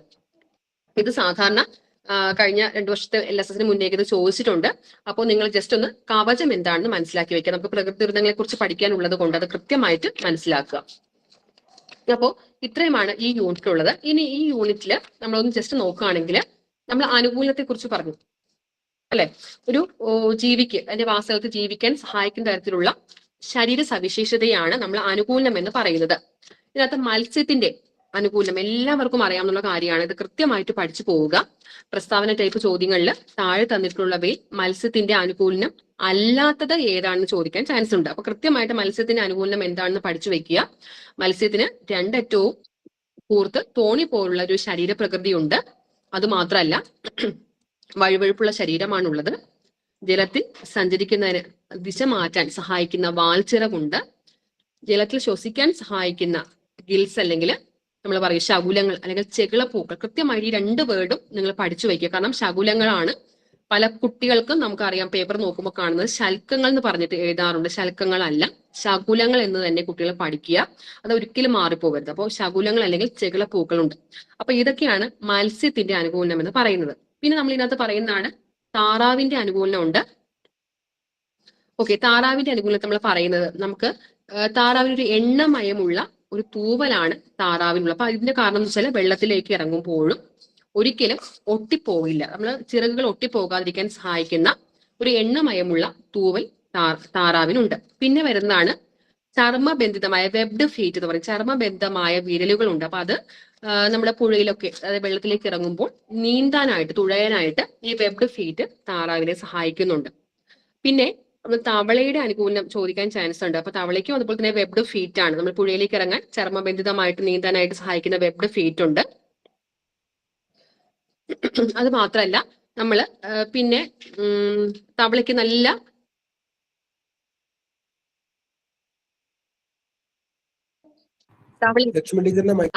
കേട്ടു മാഷെ. തവളയ്ക്ക് നല്ല പശിമയുള്ള ഒരു നാക്കാണുള്ളത്. അപ്പൊ ഈ പശിമയുള്ള നാക്കില് നമുക്ക് ഈ പ്രാണികളെയൊക്കെ അതിന് പിടിക്കാനായിട്ട് സഹായിക്കുന്ന പശയുള്ള നാവുണ്ട്. അപ്പൊ ഇതൊക്കെ തവളയുടെ അനുകൂലം. പിന്നെ വെബ്ഡ് ഫീറ്റ് ആണ്. തവളയ്ക്ക് കണ്ണെന്ന് പറയുന്നത് മുന്നിലേക്ക് പിന്നിലേക്ക് ഒക്കെ കാണാൻ സാധിക്കുന്ന തരത്തിലുള്ള കണ്ണാണുള്ളത്. അപ്പൊ ഇത്തരത്തിലുള്ള പിന്നെ തവള എന്ന് പറയുമ്പോൾ നമുക്കറിയാം ആംഫിബിയൻസ് ആണ്. നമ്മൾ ഉഭയജീവി എന്ന് പറയും. അതായത് വെള്ളത്തിലും കരയിലുമായിട്ട് ജീവിതചക്രം പൂർത്തിയാക്കുന്ന ജീവികളെയാണ് നമ്മൾ ഉഭയജീവി എന്ന് പറയുന്നത്. അപ്പൊ കൃത്യമായിട്ട് നമുക്ക് ഏതൊക്കെയാണ് ഉഭയജീവികൾ എന്ന് അതെ വെരി ഗുഡ് ഉഭയജീവികൾ എന്ന് കൃത്യമായിട്ട് മനസ്സിലാക്കുക. സാലമാൻഡർ ഉണ്ട്, സിസീലിയൻ, ന്യൂട്ട്, അപ്പോ തവള, ഇതൊക്കെയാണ് ഉഭയജീവികളിൽ പെടുന്നത്. അപ്പൊ ഉഭയജീവി കൃത്യമായിട്ട് നിങ്ങൾ പഠിച്ചു വെക്കുക. ആമ എന്ന് പറയുന്നതും പിന്നെ നീർക്കോലി എന്ന് പറയുന്നതും ഒരിക്കലും ഉഭയജീവി അല്ല. കാരണം ആമയ്ക്കായാലും നീർക്കോലിക്കായാലും ഒന്നും പിന്നെ കൂടുതൽ കാലം ആമയ്ക്കൊന്നും നമുക്ക് വെള്ളത്തിനകത്ത് ജീവിക്കാൻ സാധിക്കില്ല. അപ്പോൾ അത് ശ്വസിക്കാനായിട്ട് അത് പുറത്തേക്ക് വരും. കുറച്ച് സമയം കഴിഞ്ഞ് വെള്ളത്തിന് അടിയിൽ വന്നതിന് ശേഷം കുറച്ച് സമയത്തിന് ശേഷം മുകളിലേക്ക് പൊങ്ങി വന്ന് ശ്വാസം എടുത്തതിന് ശേഷമാണ് ആമയൊക്കെ പിന്നെ വീണ്ടും താഴേക്ക് പോകുന്നത്. അപ്പൊ ഒരിക്കലും വെള്ളത്തിൽ മാത്രമായിട്ട് ജീവിക്കാൻ സാധിക്കില്ല. പക്ഷേ ഈ തവളയെ സംബന്ധിച്ച് തവളയുടെ ജീവിതത്തിലെ ഒരു ഘട്ടം മുഴുവൻ തവള പിന്നെ വെള്ളത്തിലാണ്. പിന്നെയാണ് തവള പുറത്തേക്ക് വരുന്നത്. നമുക്കറിയാം തവള മുട്ടയിടുന്നത് വെള്ളത്തിലാണ്. പിന്നെ വാൽമാക്രി ആകുന്നതൊക്കെ വെള്ളത്തിൽ തന്നെയാണ്. തവളയുടെ കുഞ്ഞിന്റെ പേരാണ് വാൽമാക്രി എന്ന് പറയുന്നത്. അതിനുശേഷമാണ് തവള പുറത്തേക്ക് പോകുന്നത്. അപ്പോൾ തവളയുടെ ജീവിതത്തിൽ 2 ഘട്ടമുണ്ട്. അതായത് ഒരു ഘട്ടം മുഴുവൻ വെള്ളത്തിലും ഒരു ഘട്ടം മുഴുവൻ കരയിലുമാണ്. അപ്പൊ അങ്ങനെ വെള്ളത്തിലും കരയിലുമായിട്ട് ജീവിക്കാൻ സാധിക്കുന്ന ജീവികളെയാണ്, ജീവിതചക്രം പൂർത്തിയാക്കുന്ന ജീവികളെയാണ് ഉഭയജീവികൾ അല്ലെങ്കിൽ ആംബിബിയൻസ് എന്ന് പറയുന്നത്. അപ്പൊ കൃത്യമായിട്ട് നിങ്ങൾ ഈ ഒരു യൂണിറ്റിലെ പ്രധാനപ്പെട്ട പോയിന്റ്സുകളാണ് നിങ്ങൾക്ക് ഇപ്പോൾ ഞാൻ പറഞ്ഞു തന്നത്. കൃത്യമായിട്ട് നിങ്ങൾ അത് ശ്രദ്ധിക്കുക. ഇനി നമ്മൾ ഈ യൂണിറ്റുമായിട്ട് ബന്ധപ്പെട്ട് കുറച്ച് ക്വസ്റ്റ്യൻസ് ഉണ്ട്, ഇംഗ്ലീഷിലുണ്ട്, മലയാളത്തിലുണ്ട്. അത് ഞാൻ ലാസ്റ്റ് നിങ്ങൾക്ക് സ്ക്രീൻ ഷെയർ ചെയ്യുമ്പോൾ പറഞ്ഞുതരാം. ഈ രണ്ടാമത്തെ പിന്നെ നമ്മൾ ഇതിനകത്ത് വരുന്നതാണ് പിന്നെ ഒട്ടകത്തിന്റെയും പെൻകിന്റെയും അനുകൂലനം. നമുക്കറിയാം ഒട്ടകം എന്ന് പറയുന്നത് മരുഭൂമിയിൽ വസിക്കുന്ന ജീവിയാണ്. ഒട്ടകത്തിന്റെ അനുകൂലനം പറയുമ്പോൾ നമുക്ക് കൃത്യമായിട്ട് പറയേണ്ട കാര്യം, അത് ചോദിക്കാൻ ചാൻസ് ഉണ്ട്. ഒട്ടകമോ പെൻഗ്വിനോ ഏതെങ്കിലും ഒന്ന് ചോദിക്കാൻ ചാൻസ് ഉണ്ട്. അപ്പൊ ഒട്ടകം എന്ന് പറയുമ്പോൾ നമുക്കറിയാം അത് മരുഭൂമിയിൽ ദിവസങ്ങളോളം വെള്ളം കുടിക്കാതെ സഹായിക്കുന്നതിന് മുതുകിലെ കൂനയുണ്ട്. അപ്പൊ ആ കൂന പിന്നെ ഒട്ടകത്തിനെ വെള്ളം കുടിക്കാതെ, അതായത് വെള്ളം കുടിച്ചില്ല എങ്കിലും ആ കൂനയിൽ നിന്നുള്ള ഫുഡ്, അത് കൊഴുപ്പ് രൂപത്തിലുള്ള ആഹാരമാണ് ഒട്ടകത്തിന് ജീവൻ പോകാതെ രക്ഷിക്കുന്നത്. അത് മാത്രമല്ല മരുഭൂമിയിൽ നമുക്കറിയാം നല്ല ചൂടാണ്. അപ്പോൾ മരുഭൂമിയിൽ ചൂട് ദേഹത്തേക്ക് ഏൽക്കാതിരിക്കാൻ സഹായിക്കുന്ന നീളമുള്ള കാലുകളുണ്ട്. അത് മാത്രമല്ല മരുഭൂമിയിൽ കാലിങ്ങനെ മണ്ണിൽ പുതഞ്ഞു പോകാതിരിക്കാൻ സഹായിക്കുന്ന നല്ല കട്ടിയുള്ള വിസ്തൃതമായിട്ടുള്ള കുളമ്പ്, ഇതെല്ലാം ഒട്ടകത്തിന്റെ അനുകൂലനാണ്. പിന്നെ ഒട്ടകത്തിന് നമുക്കറിയാം കണ്ണിൽ കൺപീലി എന്ന് പറയുന്ന നല്ല നീളമുള്ള കൺപീലി ഉണ്ട്. അതായത് മരുഭൂമിയിൽ പിന്നെ കാറ്റുണ്ടാവും, മണൽക്കാറ്റുണ്ടാവും. ഈ മണൽക്കാറ്റ് അടിക്കുമ്പോൾ അത് കണ്ണിലേക്ക് പോകാതിരിക്കാൻ സഹായിക്കുന്ന നല്ല നീളമുള്ള കൺപീലി ഉണ്ട്. പിന്നെ വേറൊരു പ്രത്യേകത നിങ്ങൾക്ക് അറിയാം, നമുക്ക് ഒട്ടകത്തിന് നോക്കുമ്പോൾ നിരീക്ഷിക്കുമ്പോൾ അറിയാം, ഒട്ടകത്തിന്റെ മൂക്ക് തുറക്കുകയും അടയ്ക്കുകയും ചെയ്യും. അതായത് മരുഭൂമിയിൽ മണൽക്കാറ്റ് ഉണ്ടാകുമ്പോൾ ഈ സമയത്ത് മൂക്കിലേക്ക് മണല് കയറാതിരിക്കാൻ വേണ്ടിയിട്ട് ഒട്ടകത്തിന് മൂക്ക് തുറക്കാനും അടയ്ക്കാനും പറ്റുന്ന തരത്തിലുള്ള ഒരു അനുകൂലനവും കൂടെയുണ്ട്. ഇതൊക്കെയാണ് ഒട്ടകത്തിന്റെ അനുകൂലനായിട്ട് പറയുന്നത്. പിന്നെ പെൻഗ്വിനെ കുറിച്ച് പറയുകയാണെങ്കിൽ ധ്രുവ പ്രദേശത്ത്, പ്രത്യേകിച്ച് അന്റാർട്ടിക്കയിൽ കാണുന്ന ഒരു പക്ഷിയാണ് പെൻഗ്വിൻ. നമുക്ക് ചിറകുണ്ടെങ്കിലും അതിന് പറക്കാൻ കഴിയില്ല, പക്ഷെ നല്ലതായിട്ട് നീന്താൻ കഴിയുന്ന ഒരു പക്ഷിയാണ് പെൻഗ്വിൻ എന്ന് പറയുന്നത്. പെൻഗ്വിന്റെ ഒരു അനുകൂലനം പറയുകയാണെങ്കിൽ നമുക്കറിയാം നീന്താൻ സഹായിക്കുന്ന ചർമ്മബന്ധിതമായിട്ടുള്ള കാൽവിരലുകൾ, വെബ്ഡ് ഫീറ്റ് ഉണ്ട്. അതുപോലെ തന്നെ ഇതിന്റെ ചിറകിനടിയിൽ ഒരു കൊഴുപ്പിന്റെ പാളിയുണ്ട്. ഈ കൊഴുപ്പിന്റെ പാളി എന്ന് പറയുന്നത് ധ്രുവ പ്രദേശത്തുള്ള ഭയങ്കര തണുപ്പാണ്. ആ തണുപ്പിൽ നിന്ന് രക്ഷപ്പെടുത്തുന്നതിന് വേണ്ടിയിട്ടാണ് ഈ ചിറകിന്റെ അടിയിൽ ഒരു കൊഴുപ്പ് പോലത്തെ ഒരു പാളി ഉള്ളത്. അപ്പൊ അത് കാരണവും പിന്നെ ഈ തണുപ്പിനെ അതിജീവിക്കാൻ ഈ പെൻഗ്വിന് സാധിക്കും. അപ്പൊ ഇത് കൃത്യമായിട്ട് നിങ്ങൾ പഠിച്ചു പോവുക. പിന്നെ നമ്മൾ കങ്കാരുവിനെ കുറിച്ച് കണ്ടതാണ്. കങ്കാരുവിൽ എന്ന് പറയുന്നത് പിന്നെ ഒരുപാട് കാലം, അതായത് ജീവിതത്തിൽ ഒരിക്കലും വെള്ളം കുടിക്കില്ല എന്ന് തന്നെയാണ് പറയുന്നത്. വെള്ളം കുടിക്കാത്തൊരു ജീവിയാണ് കങ്കാരു എലി. അപ്പോൾ അത് ഏതാണെന്ന് വെച്ചാൽ കങ്കാരു എലിയുമായിട്ട് ബന്ധപ്പെട്ട കാര്യം നിങ്ങൾ പറയുക. പിന്നെ മരുഭൂമിയിൽ വളരുന്ന സസ്യങ്ങളുടെ പ്രത്യേകത ചോദിക്കാൻ ചാൻസ് ഉണ്ട്. മരുഭൂമിയിൽ വളരുന്ന സസ്യങ്ങൾക്ക് നല്ല ആഴത്തിലുള്ള വേരുകളാണ് ഉണ്ടായിരിക്കുക. കാരണം ഇത് എവിടെയെങ്കിലും വെള്ളം കിട്ടുമോ എന്ന് അന്വേഷിക്കുന്നതിന് വേണ്ടിയിട്ട്, അതായത് കിട്ടുന്നതിന് വേണ്ടിയിട്ട് നീളത്തിൽ വളരുന്ന വേരുകൾ, ആഴത്തിൽ പോകുന്ന വേരുകൾ മരുഭൂമിയിലെ സസ്യങ്ങൾ, മരുരൂഹങ്ങൾ എന്നാണ് പറയുന്നത്. സീറോഫൈറ്റുകൾ എന്ന് ഇംഗ്ലീഷിൽ പറയും. അപ്പോൾ മരുരൂഹങ്ങൾക്ക് ആഴത്തിൽ വളരുന്ന നീണ്ട വേരുകൾ ഉണ്ടായിരിക്കും. പിന്നെ മരുഭൂമിയിലുള്ള സസ്യങ്ങളുടെ ഇലകൾ ജലനഷ്ടം തടയുന്നതിന് വേണ്ടിയിട്ട് മുള്ളുകളായിട്ടാണ് രൂപാന്തരണം പ്രാപിച്ചിരിക്കുന്നത്. അതായത് വെയിലടിക്കുമ്പോൾ ഇതിൽ നിന്ന് വെള്ളം പോകാതിരിക്കാൻ വേണ്ടി, ജലദൗർലഭ്യം ഇല്ലാതിരിക്കാൻ വേണ്ടിയിട്ട് ഈ സസ്യങ്ങളുടെ ഇലകളെല്ലാം മുള്ളുകളായിട്ടാണ് മാറിയിരിക്കുന്നത്. അത് മാത്രമല്ല ഇലകളിൽ ഒരു ചെറിയൊരു കോട്ടിംഗ് ഉണ്ട്, മെഴുകു പോലത്തെ ഒരു വാക്സിന്റെ ഒരു കോട്ടിംഗ് ഉണ്ട്. ആ മെഴുകു പോലുള്ള കോട്ടിംഗ് ഉള്ളത് കൊണ്ട് വെയിലടിക്കുമ്പോഴും നമുക്ക് ആ തണ്ടിൽ നിന്നുള്ള ജലനഷ്ടം കുറയാൻ സഹായിക്കും. അപ്പൊ ഇത്തരത്തിലുള്ള കാര്യങ്ങളാണ് മരുരൂഹങ്ങൾ അല്ലെങ്കിൽ കാക്ടസ് പോലുള്ള കള്ളിമുൾ ചെടി പോലെയുള്ള സസ്യങ്ങളുടെ അനുകൂലനം. പിന്നെ നമ്മൾ ജലസസ്യങ്ങളായിട്ടുള്ള ആമ്പലിന്റെയും താമരയുടെയും അനുകൂലനം നമ്മൾ പറയുന്നത് ശ്രദ്ധിക്കുക. ഈ ജലസസ്യങ്ങളായിട്ടുള്ള ആമ്പലിനും താമരയ്ക്കും പിന്നെ തണ്ടിലും ഇലകളിലും വായു അറകൾ ഉള്ളത് കൊണ്ടാണ് ഇത് വെള്ളത്തിൽ പൊങ്ങിക്കിടക്കുന്നത്. പിന്നെ അതിന്റെ എത്ര കാലം വെള്ളത്തിൽ കിടന്നാലും ചീഞ്ഞു പോകാതിരിക്കാൻ സഹായിക്കുന്ന ഒരു മെഴുകു പോലുള്ള ഒരു ആവരണം അതിന്റെ ഇലകളിലുണ്ട്. അപ്പോൾ അത് എത്ര കാലം വെള്ളത്തിൽ കിടന്നാലും ചീഞ്ഞു പോകുന്നില്ല. ചിലപ്പോൾ നിങ്ങളോട് ചോദിക്കുന്ന ചോദ്യം, ആമ്പലിന്റെയും താമരയുടെയും ഇലകൾ വെള്ളത്തിൽ ചീഞ്ഞു പോകാതിരിക്കാൻ കാരണം എന്ത്? നിങ്ങൾക്ക് തരുന്ന ഓപ്ഷൻസിൽ ചിലപ്പോൾ ഇലകളിലുള്ള വായു അറകൾ, പിന്നെ ഇലകളിലുള്ള മെഴുകു പോലുള്ള ആവരണം, ഈ രണ്ട് ഓപ്ഷനും ഉണ്ടാവും. അപ്പോൾ വെള്ളത്തിൽ ചീഞ്ഞു പോകാതിരിക്കാൻ അല്ലെങ്കിൽ ഡീക്കേ ആകാതിരിക്കാൻ സഹായിക്കുന്നത് ഇലകളിലുള്ള മെഴുകു പോലുള്ള ആവരണമാണ്. പിന്നെ ജലസസ്യങ്ങളുടെ പ്രത്യേകത എന്ന് പറയുന്നത്, ജലസസ്യങ്ങൾക്ക് പിന്നെ അധികം ആഴത്തിൽ പോകുന്ന വേരില്ല. ചെറിയ വേര്, നാര് പോലുള്ള വേരാകും. അധികം ആഴത്തിൽ പോകുന്ന വേരുണ്ടാവില്ല. പിന്നെ നല്ല നീളമുള്ള തണ്ടുണ്ടാവും. കാരണം പൂവായാലും ഇലയായാലും വെള്ളത്തിൽ പൊങ്ങിക്കിടക്കാൻ സഹായിക്കുന്ന നീളമുള്ള തണ്ടുകൾ ഉണ്ടായിരിക്കും. ഇതാണ് ആമ്പലിന്റെയും താമരയുടെയും അനുകൂലം. കൃത്യമായിട്ട് പഠിച്ചു പോവുക. അപ്പൊ ഇത്രയും കാര്യങ്ങളാണ് ഈ യൂണിറ്റിൽ പറയുന്നത്. ഈ യൂണിറ്റുമായിട്ട് ബന്ധപ്പെട്ട കുറച്ച് ക്വസ്റ്റ്യൻസ് ഞാൻ ലാസ്റ്റ് സ്ക്രീൻ ഷെയർ ചെയ്യുമ്പോൾ നിങ്ങൾക്ക് തരാം. അപ്പൊ ഇത്രയും കാര്യങ്ങൾ നമ്മൾ പഠിച്ചതാണ്. നിങ്ങൾക്ക് എന്തെങ്കിലും സംശയം ഉണ്ടെങ്കിൽ നിങ്ങൾ ടെക്സ്റ്റ് മെസ്സേജ് ആയിട്ട് ചോദിക്കുക. പിന്നെ നമ്മൾ ഇനി അടുത്ത യൂണിറ്റ് എന്ന് പറയുന്നത് ഇന്ത്യയുടെ രാജ്യം എന്നുള്ള യൂണിറ്റാണ്. ഈ യൂണിറ്റ് നിങ്ങൾ കൃത്യമായിട്ട് പഠിച്ചു പോവുക. കാരണം ഒരുപാട് സ്വാതന്ത്ര്യ സമരവുമായിട്ട് ബന്ധപ്പെട്ട്, ഇന്ത്യൻ സ്വാതന്ത്ര്യ സമരവുമായിട്ട് ബന്ധപ്പെട്ട പ്രധാനപ്പെട്ട ചോദ്യങ്ങൾ ഉൾപ്പെടുന്ന ഒരു യൂണിറ്റ് ആണ്. നമുക്കറിയാം, ശ്രദ്ധിക്കുക, ഈ ഒരു യൂണിറ്റ് പഠിക്കുകയാണെങ്കിൽ നമുക്ക് നമ്മുടെ പൊതുവിജ്ഞാനത്തിലും ഈ ഒരു യൂണിറ്റുമായിട്ട് ബന്ധപ്പെട്ട് ധാരാളം ചോദ്യങ്ങൾ വരുന്നുണ്ട്. അപ്പൊ കൃത്യമായിട്ട് നിങ്ങൾ ഈ യൂണിറ്റ് പഠിച്ചു പോവുക. ഇന്ത്യൻ സ്വാതന്ത്ര്യ സമരവുമായിട്ട് ബന്ധപ്പെട്ട കാര്യങ്ങൾ വരുന്നുണ്ട്. ഗാന്ധിജിയും, അതായത് സ്വാതന്ത്ര്യ സമര സേനാനികൾ, ഫ്രീഡം ഫൈറ്റേഴ്സും ആരൊക്കെയാണ് നമുക്ക് അറിയാം. മഹാത്മാഗാന്ധി ഉണ്ട്. ഒരുപാട് തരത്തിലുള്ള നമ്മുടെ സ്വാതന്ത്ര്യ സമര സേനാനികൾ, നമുക്ക് ജവഹർലാൽ നെഹ്റു, നേതാജി സുഭാഷ് ചന്ദ്രബോസ്, ഖാൻ അബ്ദുൽ ഗാഫർ ഖാൻ, അപ്പൊ ഒരുപാട് തരത്തിലുള്ള നമുക്ക് ഭഗത് സിംഗ്, അപ്പോൾ ഒരുപാട് സ്വാതന്ത്ര്യ സമര സേനാനികളുണ്ട്. കൃത്യമായിട്ട് പഠിച്ചു പോകുക. അതുപോലെ തന്നെ കേരളത്തിലെ സ്വാതന്ത്ര്യ സമര സേനാനികളുണ്ട്. കേരള നമുക്ക് ഗാന്ധി എന്നറിയപ്പെടുന്ന കെ കേളപ്പൻ, പിന്നെ നമ്മുടെ കേരള സുഭാഷ് ചന്ദ്രബോസ് എന്നറിയപ്പെടുന്ന മുഹമ്മദ് അബ്ദുറഹ്മാൻ സാഹിബ്, അത്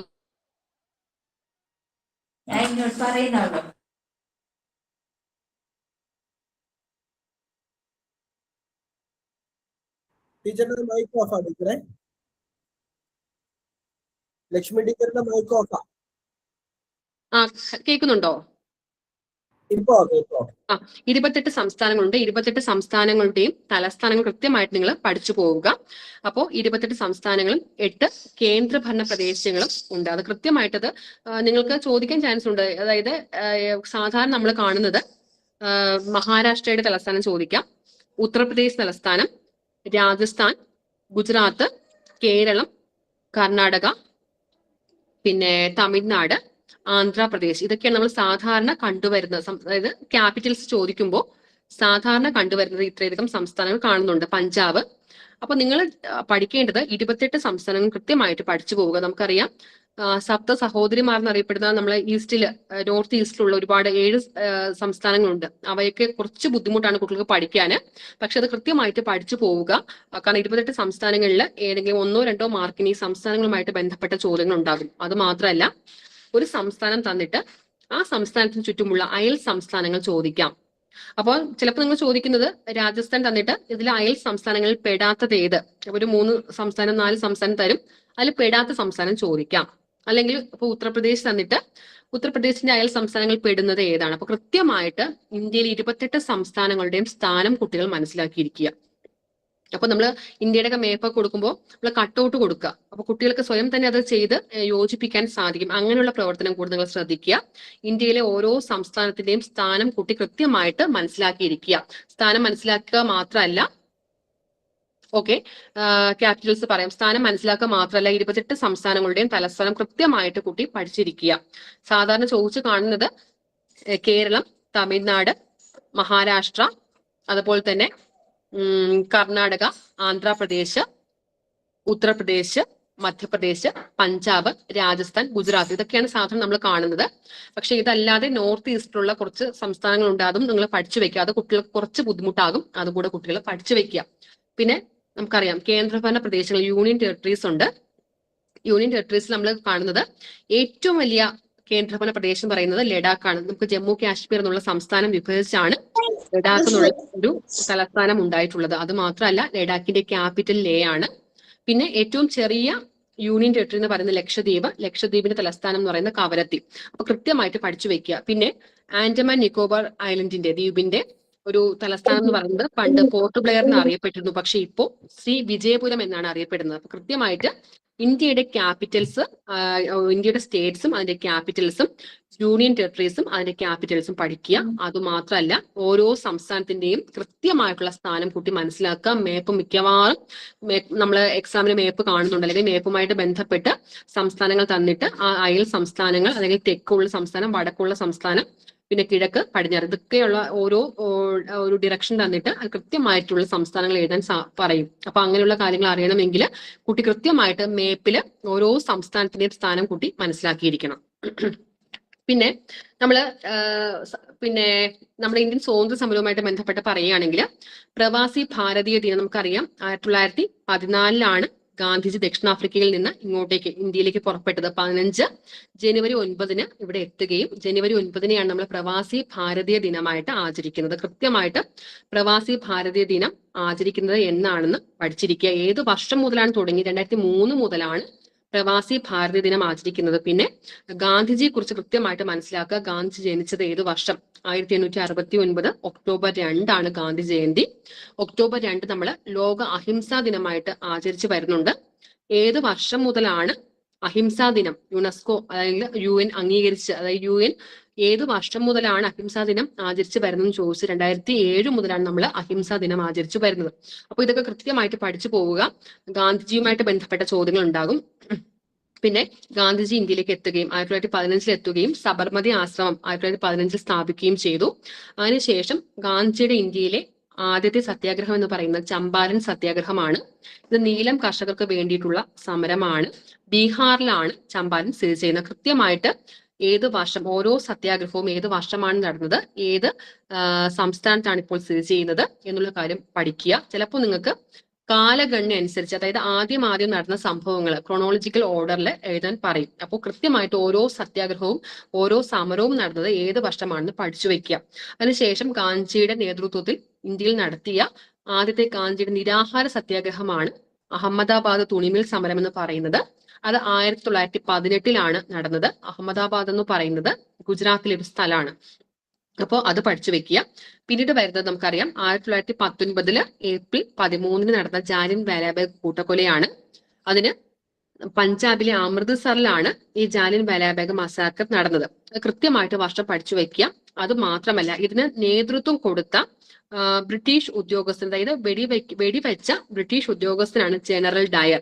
ഇതിന് നേതൃത്വം കൊടുത്ത ബ്രിട്ടീഷ് ഗവർണർ ജനറൽ ആണ് മൈക്കിൾ ഓഡയർ. ഈ രണ്ടുപേരും മറക്കാതെ പഠിച്ചു വെക്കുക. രണ്ടുപേരും മാറിപ്പോകരുത്. കൃത്യമായിട്ട് ഇത് പഠിച്ചു വെക്കുക. പിന്നെ നമുക്കറിയാൻ ശേഷം നടന്നതാണ് ജാലിയൻ വാലാബാഗ് കൂട്ടക്കൊലയിൽ പ്രതിഷേധിച്ചിട്ടാണ് നമ്മൾ ഇന്ത്യ മുഴുവൻ നിസ്സഹരണ സമരം 1920 നടത്തിയത്. അപ്പൊ നിസ്സഹരണ സമരം ഉയർത്തിയ 4 ആവശ്യങ്ങൾ കൃത്യമായിട്ട് പഠിച്ചു വെക്കുക. നമുക്കറിയാം, മദ്യം ഉപേക്ഷിക്കുക, വിദേശ വസ്ത്രം ബഹിഷ്കരിക്കുക, അത് മാത്രമല്ല നമുക്ക് ഹിന്ദി ഭാഷ പ്രചരിപ്പിക്കുക, ഖാദി വസ്ത്രം പ്രചരിപ്പിക്കുക. ഇത് 4 കാര്യവും നിസ്സഹരണ സമരവുമായിട്ട് ബന്ധപ്പെട്ട കാര്യങ്ങളാണ്. കൃത്യമായിട്ട് 4 കാര്യങ്ങൾ പഠിച്ചു വയ്ക്കുക.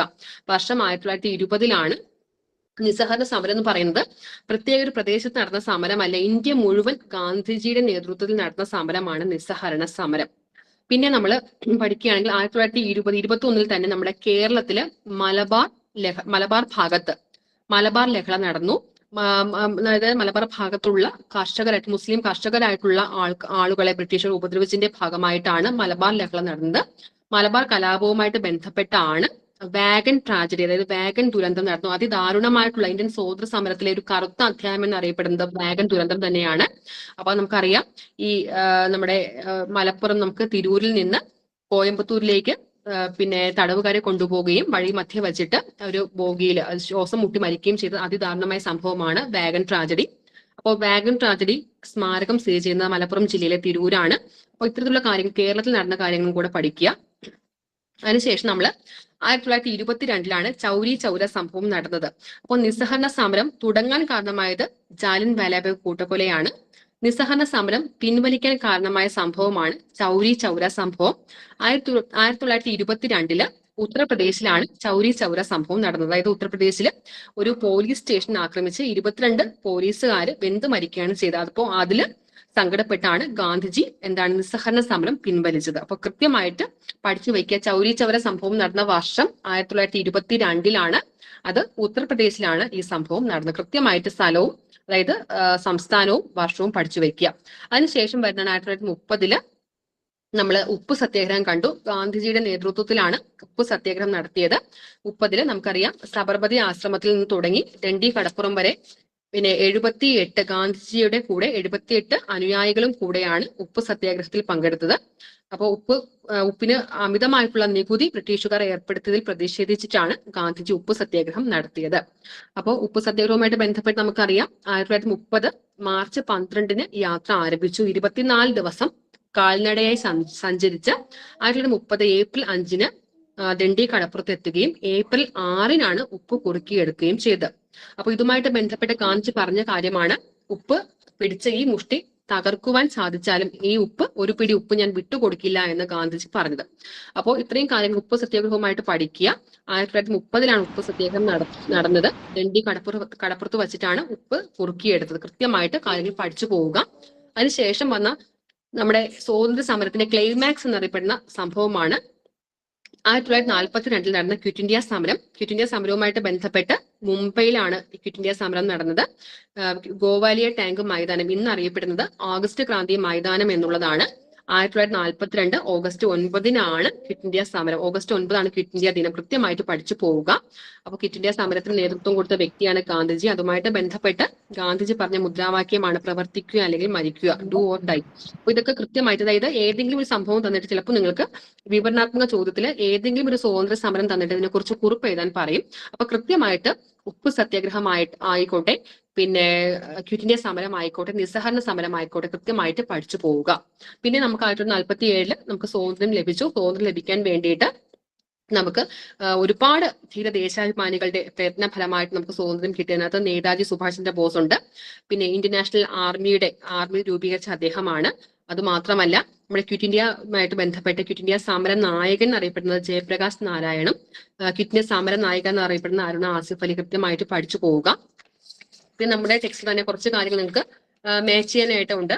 പിന്നെ നമ്മുടെ ഉരുക്കു മനുഷ്യൻ അറിയപ്പെടുന്ന സർദാർ വല്ലഭായ് പട്ടേൽ. കാരണം അദ്ദേഹത്തെ ഉരുക്കു മനുഷ്യൻ എന്ന് പറയാൻ കാരണം നാട്ടുരാജ്യങ്ങൾ ഇന്ത്യൻ യൂണിയനിലേക്ക് ലയിക്കാൻ മടിച്ചു നിന്ന നാട്ടുരാജ്യങ്ങളെ അദ്ദേഹത്തിന്റെ പ്രയത്ന ഫലമായിട്ടാണ്, പ്രത്യേകിച്ച് നമുക്കറിയാം ഹൈദരാബാദൊക്കെ ഇന്ത്യൻ യൂണിയനിലേക്ക്, ജുനഗഡ് ഒക്കെ ഇന്ത്യൻ യൂണിയനിലേക്ക് ലയിക്കാൻ മടിച്ചു നിന്ന നാട്ടുരാജ്യങ്ങളാണ്. ആ നാട്ടുരാജ്യങ്ങളുടെ അദ്ദേഹത്തിന്റെ പ്രയത്ന ഫലമായിട്ടാണ് ഇന്ത്യൻ യൂണിയനിലേക്ക് ചേർത്തത്. അതുകൊണ്ടാണ് അദ്ദേഹത്തെ നമ്മുടെ ഇന്ത്യയിലെ ഉരുക്കു മനുഷ്യൻ എന്നറിയപ്പെടുന്നത്. അദ്ദേഹം നമ്മുടെ ആദ്യത്തെ ആഭ്യന്തര മന്ത്രിയാണ്. അത് മാത്രമല്ല ആഭ്യന്തര മന്ത്രിയും നമ്മുടെ ഇന്ത്യയിലെ ആദ്യത്തെ ഉപപ്രധാനമന്ത്രിയുമായിരുന്നു സർദാർ വല്ലഭായ് പട്ടേൽ. കൃത്യമായിട്ട് പഠിച്ചു പോവുക. പിന്നെ സെർവൻസ് ഓഫ് ഇന്ത്യ സൊസൈറ്റി സ്ഥാപിച്ചത് ഗോപാലകൃഷ്ണ ഗോഖലെയാണ്. അതുപോലെ തന്നെ നമ്മൾ ഗാന്ധിജിയുമായിട്ട് ബന്ധപ്പെട്ട് പഠിക്കുമ്പോൾ നമ്മൾ ഗാന്ധിജിയുടെ ജനനം, അദ്ദേഹത്തിന്റെ പ്രധാനപ്പെട്ട സമരങ്ങൾ, അതിനെ അദ്ദേഹം മരിച്ച് നമുക്കറിയാം 1948 ജനുവരി 30 രക്തസാക്ഷി ദിനമായിട്ട് നമ്മൾ ആചരിക്കുകയാണ്. അദ്ദേഹത്തിന്റെ സമാധി സ്ഥലം രാജ്ഘട്ടാണ് ഡൽഹിയിൽ. കൃത്യമായിട്ട് അത് പഠിച്ചു പോവുക. അപ്പോൾ ഇത്രയും കാര്യങ്ങൾ നമ്മൾ ഇന്ത്യൻ സ്വാതന്ത്ര്യ സമരത്തെ കുറിച്ച് പഠിച്ചു പോവുക. കൃത്യമായിട്ട് നിങ്ങൾക്ക് ഇത് EVS മാത്രമല്ല നമ്മുടെ GK-യിലും ഇതുമായിട്ട് ബന്ധപ്പെട്ട് ധാരാളം ചോദ്യങ്ങൾ ചോദിക്കാൻ ചാൻസ് ഉണ്ട്. പിന്നെ നമ്മൾ സ്വാതന്ത്ര്യ സമരം എന്ന് പറയുമ്പോൾ വളരെ കുറച്ച് സ്വാതന്ത്ര്യ സമര സേനകളുടെ പേരുകൾ മാത്രമാണ് നമ്മൾ ഓർക്കുന്നത്. പക്ഷെ ഒരുപാട് ധീര ദേശാഭിമാനികളുടെ ചോരയുടെയും വിയർപ്പിന്റെയും ഫലമായിട്ടാണ് നമുക്ക് സ്വാതന്ത്ര്യം ലഭിച്ചത്. അവരൊക്കെ നമ്മൾ ഓർക്കുക. അപ്പോൾ എല്ലാവരുടെയും പ്രയത്ന ഫലമായിട്ടാണ് നമുക്ക് സ്വാതന്ത്ര്യം ലഭിച്ചത്. പക്ഷെ നിങ്ങൾക്ക് പഠിക്കാൻ വളരെ കുറച്ച് സ്വാതന്ത്ര്യ സമര സേനകൾ മാത്രമേ ഉള്ളത്. കൃത്യമായിട്ട് പഠിച്ചു പോവുക. സ്വരാജ്യം എന്റെ ജന്മാവകാശമാണ്, ഞാനത് നേടുക തന്നെ ചെയ്യും എന്ന് പറഞ്ഞ പിന്നെ ലോകമാന്യ തിലകുണ്ട്. അപ്പൊ അദ്ദേഹത്തെ കുറിച്ചൊക്കെ പഠിക്കുക കൃത്യമായിട്ട്. പിന്നെ നമ്മൾ ഇന്ത്യൻ ഭരണഘടനയെ കുറിച്ചാണ് പഠിക്കേണ്ടത്. ഇന്ത്യൻ ഭരണഘടന എന്ന് പറയുന്ന ലോകത്തിലെ ഏറ്റവും വലിയ ലിഖിത ഭരണഘടനയാണ് ഇന്ത്യൻ ഭരണഘടന. ഇന്ത്യൻ ഭരണഘടന തയ്യാറാക്കിയത് ഡോക്ടർ BR അംബേദ്കർ ആണ്. നമ്മുടെ ഡ്രാഫ്റ്റിംഗ് കമ്മിറ്റിയുടെ ചെയർമാൻ ഡോക്ടർ BR അംബേദ്കർ ആണ്. ഭീംറാവ് റാംജി അംബേദ്കർ ആണ്. അപ്പൊ അദ്ദേഹത്തിന്റെ പിന്നെ സമാധി സ്ഥലം എന്നറിയപ്പെടുന്നത് ചൈത്രഭൂമി, മഹാരാഷ്ട്രയിലെ ചൈത്രഭൂമിയാണ്. അത് ഒന്ന് പഠിച്ചു വെക്കുക. പിന്നെ നമ്മൾ 2 വർഷവും 11 മാസവും 18 ദിവസവും എടുത്താണ് ഇന്ത്യയുടെ ഭരണഘടന ഉണ്ടാക്കിയത്. അതുകൊണ്ട് തന്നെ ലോകത്തിലെ ഏറ്റവും വലിയ ലിഖിത ഭരണഘടന എന്ന് പറയുന്നത് ഇന്ത്യയുടെ ഭരണഘടനയാണ്. അപ്പോൾ ഇന്ത്യയുടെ ഭരണഘടനയുടെ ആമുഖം ഇപ്പോൾ നമ്മുടെ കേരളത്തിലെ സിലബസിലുള്ള എല്ലാ കേരള ടെക്സ്റ്റിലും ഫ്രണ്ടിൽ തന്നെ ഇന്ത്യയുടെ ഭരണഘടനയുടെ ആമുഖമുണ്ട്. ഭരണഘടനയുടെ ആമുഖം പാഠപുസ്തകം ഉൾപ്പെടുത്തിയ ആദ്യത്തെ സംസ്ഥാനമാണ് കേരളം. അപ്പൊ കൃത്യമായിട്ട് ഭരണഘടനയുടെ ആമുഖം തയ്യാറാക്കിയത് ജവഹർലാൽ നെഹ്റു ആണ്. പിന്നെ ഭരണഘടന നിലവിൽ വന്നത് എന്നാണെന്ന് ചോദിക്കാൻ ചാൻസ് ഉണ്ട്. 1949 നവംബർ 26-നാണ് നമ്മുടെ ഇന്ത്യയുടെ ഭരണഘടന നിലവിൽ വന്നത്. പക്ഷെ ഭരണഘടന അംഗീകരിച്ചത് 1950 ജനുവരി 26 റിപ്പബ്ലിക് ദിനത്തിനാണ്. അപ്പോൾ നിങ്ങളോട് ചോദിക്കാൻ ചാൻസ് ഉള്ളത് ഭരണഘടനാ ദിനം എന്നാണെന്ന് ചോദിക്കാം. അത് നവംബർ 26-ആണ്. കാരണം 1949 നവംബർ 26-നാണ് നമ്മുടെ ഭരണഘടന പിന്നെ നിലവിൽ വന്നത്. പക്ഷെ അംഗീകരിച്ചത് 50 ജനുവരി 26. കൃത്യമായിട്ട് പഠിച്ചു പോവുക. ഭരണഘടനയുമായിട്ട് ബന്ധപ്പെട്ട ചോദ്യം നിങ്ങൾക്ക് ഉണ്ടാകാം. പിന്നെ സംസ്ഥാനങ്ങളും തലസ്ഥാനങ്ങളും വരുന്നുണ്ട്. പിന്നെ നമ്മുടെ ഇന്ത്യയുടെ അയൽ രാജ്യങ്ങൾ ചോദിക്കാൻ ചാൻസ് ഉണ്ട്. നമുക്കറിയാം ഇന്ത്യക്ക് 7 അയൽ രാജ്യങ്ങൾ കരയിലൂടെ പോകാൻ സാധിക്കുന്ന 7 അയൽ രാജ്യങ്ങളും പിന്നെ കടലിലൂടെ പോകാൻ സാധിക്കുന്ന 2 അയൽ രാജ്യങ്ങൾ. കടലിലൂടെ പോകാൻ സാധിക്കുന്ന 2 അയൽ രാജ്യങ്ങൾ നമുക്കറിയാം. ശ്രീലങ്കയുണ്ട്, മാലിദ്വീപ്. അപ്പൊ കൃത്യമായിട്ട് നമ്മുടെ അയൽ രാജ്യങ്ങൾ പഠിക്കുക. ഏറ്റവും വലിയ അയൽ രാജ്യം എന്ന് പറയുന്നത് ചൈനയും ഏറ്റവും ചെറിയ അയൽ രാജ്യം ഭൂട്ടാനുമാണ്. കൃത്യമായിട്ട് ഈ അയൽ രാജ്യങ്ങൾ പഠിച്ചു വെക്കുക. പിന്നെ ഓരോ സംസ്ഥാനത്തിന്റെയും കലാരൂപങ്ങൾ കൃത്യമായിട്ട് പഠിക്കുക. തമാശ എന്ന് പറയുന്ന നൃത്തരൂപം മഹാരാഷ്ട്രയുടെ ആണ്. ബിഹു അല്ലെങ്കിൽ സാത്രിയ ആസാമിന്റെയാണ്. പിന്നെ നമുക്ക് യക്ഷഗാനം കർണാടകയിലുണ്ട്. നമ്മുടെ കേരളത്തിൻ്റെത് മോഹിനിയാട്ടം, തമിഴ്നാട് ഭരതനാട്യം, ആന്ധ്രാപ്രദേശ്, തെലങ്കാന കുച്ചിപ്പുടി. ഇത് കൃത്യമായിട്ട് പഠിച്ചു പോവുക. കലാരൂപങ്ങൾ, അതുപോലെ തന്നെ ഭാഷ. നമുക്കറിയാം കൊങ്കണി എന്ന് പറയുന്ന ഒരു ഭാഷയുള്ളത് ഗോവയിലാണ്. പിന്നെ അപ്പൊ അങ്ങനെയുള്ള ഭാഷ മറാഠി ഭാഷ മഹാരാഷ്ട്രയിലാണ്. അപ്പോൾ ഇത് കൃത്യമായിട്ട് ഒഡിയ ഭാഷ ഒഡീഷയില്, അപ്പൊ പഞ്ചാബില്, പിന്നെ തെലുങ്കാനയിലൊക്കെ തെലുങ്ക്, ആന്ധ്രാപ്രദേശിൽ തെലുങ്ക്. അപ്പൊ കൃത്യമായിട്ട് ഭാഷകളും കുട്ടികൾ പഠിച്ചു പോവുക. പിന്നെ നമുക്കറിയാം നമ്മുടെ ദേശീയ ഗാനവും ദേശീയ ഗീതവും ഉണ്ട്. അപ്പോൾ ദേശീയ ഗാനവും ദേശീയ ഗീതവും കുട്ടികൾക്ക് മാറിപ്പോകരുത്. ദേശീയ ഗാനം ജനഗണമനയാണ്. ദേശീയ ഗീതം വന്ദേ മാതരം. വന്ദേ മാതരം എഴുതിയത് ബങ്കിം ചന്ദ്ര ചാറ്റർജിയാണ്. അപ്പൊ അതിന് 65 സെക്കൻഡാണ് വന്ദേ മാതരം ആലപിക്കാൻ എടുക്കേണ്ട സമയം. ഇനി നമ്മുടെ ദേശീയ ഗാനം എന്ന് പറയുന്നത് നമുക്കറിയാം. ദേശീയ ഗാനം നമ്മുടെ ഈ രവീന്ദ്രനാഥ് ടാഗോറാണ്. അദ്ദേഹം 52 സെക്കൻഡ് കൊണ്ടാണ് നമ്മുടെ ദേശീയ ഗാനം നമ്മൾ ആലപിക്കേണ്ടത്. പക്ഷെ അതിന്റെ ചെറിയ വേർഷൻ നമുക്ക് 25 സെക്കൻഡ് കൊണ്ട് ആലപിക്കാൻ സാധിക്കും. പിന്നെ ഈ ദേശീയ ഗാനത്തിന്റെ ആദ്യത്തെ പേര് മോർണിംഗ് സോങ് ഓഫ് ഇന്ത്യ എന്നുള്ളതാണ്. അപ്പൊ കൃത്യമായിട്ടത് പഠിച്ചു പോവുക. അപ്പോൾ ദേശീയ ഗാനവും ദേശീയ ഗീതവും പഠിക്കുക. ദേശീയ ഗാനം എഴുതിയിരിക്കുന്നത് ബംഗാളി ഭാഷയിലാണ്. ദേശീയ ഗീതമായ വന്ദേ മാതരം ബംഗാളി ഭാഷയിലാണ്. പക്ഷെ കൂടുതൽ സംസ്കൃത പദങ്ങൾ അതിനകത്ത് ഉപയോഗിച്ചിട്ടുണ്ട്. അപ്പൊ കൃത്യമായിട്ട് ഇവ പഠിച്ചു പോവുക. അതുപോലെ തന്നെ ഇതിൽ ആരോ എഴുതി കാണിച്ചിട്ടുണ്ട്. ഗർഭ എന്ന് പറയുന്ന നൃത്തരൂപം ഗുജറാത്തിലുള്ളതാണ്. അത് പ്രധാനപ്പെട്ടതാണത് പഠിക്കുക. പിന്നെ ഓരോ നൃത്തരൂപങ്ങളും കുച്ചിപ്പുടിയുണ്ട്, ഭരതനാട്യം, മോഹിനിയാട്ടം, പിന്നെ കഥക് എന്ന് പറയുന്ന UP-യിൽ ഉത്തർപ്രദേശിലുള്ളതാണ്, മണിപ്പൂർ. അപ്പൊ കൃത്യമായിട്ട് പഠിച്ചു പോകുക. പിന്നെ ദേശീയ മുദ്ര എന്ന് പറയുന്ന വളരെ പ്രധാനപ്പെട്ടാണ്. ദേശീയ മുദ്ര ഉത്തർപ്രദേശിലെ സാരനാഥിലെ അശോക സ്തംഭത്തിൽ നിന്നാണ് എടുത്തത്.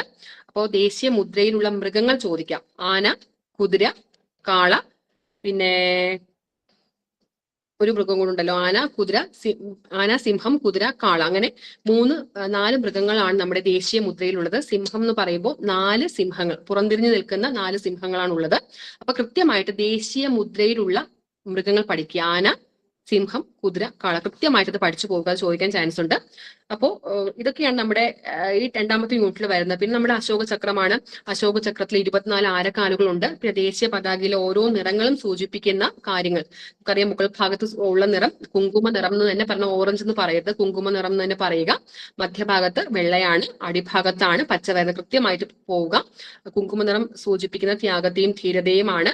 പച്ച സൂചിപ്പിക്കുന്ന അഭിവൃദ്ധിയാണ്. വെള്ള നമുക്ക് അറിയാം പിന്നെ സഹനത്തിനെയും പിന്നെ സഹനത്തിനെയാണ് സൂചിപ്പിക്കുന്നത്. അപ്പൊ ഇത്രയുള്ള കാര്യങ്ങൾ നമ്മൾ കൃത്യമായിട്ട് പഠിച്ചു പോവുക. ഓരോ നിറവും സൂചിപ്പിക്കുന്ന എന്തിനെയാണെന്നുള്ളത് പഠിച്ചു പോവുക. അപ്പോൾ ഇത്രയും കാര്യങ്ങളാണ് നമ്മുടെ ഈ 2 യൂണിറ്റിലും വരുന്നത്. എന്തെങ്കിലും സംശയം ഉണ്ടെങ്കിൽ നിങ്ങൾ എഴുതി ചോദിക്കാം. നിങ്ങൾക്ക് എന്തെങ്കിലും സംശയം ഉണ്ടെങ്കിൽ എഴുതി ചോദിക്കാം. നമ്മുടെ സമയം ഏകദേശം 7:15 നമ്മൾ 7:20 തുടങ്ങി 8:17 1 മണിക്കൂർ സമയമാണ് നമ്മൾ അനുവദിച്ചിട്ടുള്ളത്. അപ്പൊ ഇത്രയും കാര്യങ്ങൾ നമ്മുടെ ഈ 2 യൂണിറ്റിലായിട്ട് പഠിക്കാനുണ്ട്. ഇതിൽ എന്തെങ്കിലും സംശയങ്ങൾ ഉണ്ടെങ്കിൽ എഴുതി ചോദിക്കുക. പിന്നെ ഇതുമായിട്ട് ബന്ധപ്പെട്ട് കുറച്ച് ക്വസ്റ്റ്യൻസ് ഉണ്ട്. ആ ക്വസ്റ്റ്യൻസ് ഞാൻ ഗ്രൂപ്പിലേക്ക് വിട്ടുതരാം. അപ്പോൾ സ്ക്രീൻ ഷെയർ ചെയ്യുന്നില്ല, ഇപ്പോൾ ഗ്രൂപ്പിലേക്ക് വിട്ടുതരാം. നിങ്ങളത് നോക്കുക. 2 യൂണിറ്റുമായിട്ട് ബന്ധപ്പെട്ട ചോദ്യങ്ങൾ, ധാരാളം ചോദ്യങ്ങളുണ്ട്. പ്രസ്താവന ടൈപ്പ് ചോദ്യങ്ങളാണ്. കൃത്യമായിട്ട് ഈ യൂണിറ്റ് പഠിച്ചു പോവുക.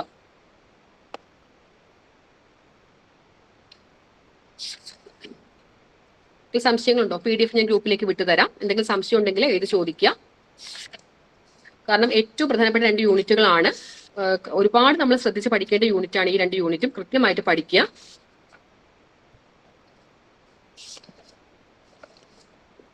പിന്നെ കുട്ടികൾക്ക് വളരെ ആത്മവിശ്വാസത്തോട് കൂടിയിട്ട് എക്സാം എഴുതാനുള്ള ഒരു ചുറ്റുപാട് ഉണ്ടാക്കേണ്ട രക്ഷകർത്താക്കൾ തന്നെയാണ്. രക്ഷകർത്താക്കൾ വളരെ കൃത്യമായിട്ട് കുട്ടികളുടെ കൂടെ ഇരിക്കുക. അവർക്ക് യാതൊരുവിധ മാനസിക സമ്മർദ്ദവും ഉണ്ടാക്കാതെ കുട്ടികളുടെ കൂടെ ഇരുന്ന് അവരെ പഠിപ്പിക്കാൻ ശ്രദ്ധിക്കുക. ഇനി ഒരു 2 ആഴ്ചക്കാലം നമുക്ക് നമ്മുടെ മുന്നിലില്ല. അപ്പോൾ ആ സമയത്ത് രക്ഷകർത്താക്കൾക്ക് എന്തൊക്കെ തിരക്കുകൾ ഉണ്ട് എങ്കിലും കുട്ടികളുടെ പഠനത്തിന്റെ കാര്യമാണ്. അപ്പൊ അവരെ ശ്രദ്ധിക്കേണ്ട നമ്മുടെ ഉത്തരവാദിത്വം തന്നെയാണ്. അവരുടെ കൂടെ ഇരിക്കാൻ ശ്രദ്ധിക്കുക.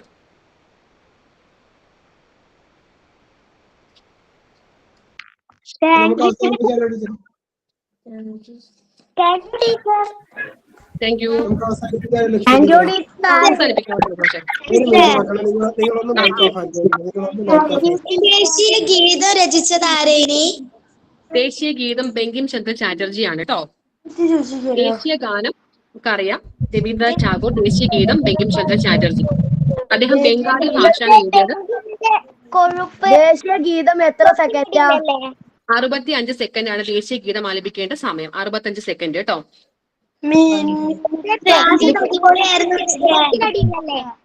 പിന്നെ ദേശീയ ഗീതം എന്ന് പറയുമ്പോൾ നമുക്കറിയാം ബംഗാളി ഭാഷയിൽ ആണ് രചിച്ചിട്ടുള്ളത്. പക്ഷെ ഒരുപാട് സംസ്കൃത പദങ്ങൾ അതിനകത്ത് ചേർത്തിട്ടുണ്ട്.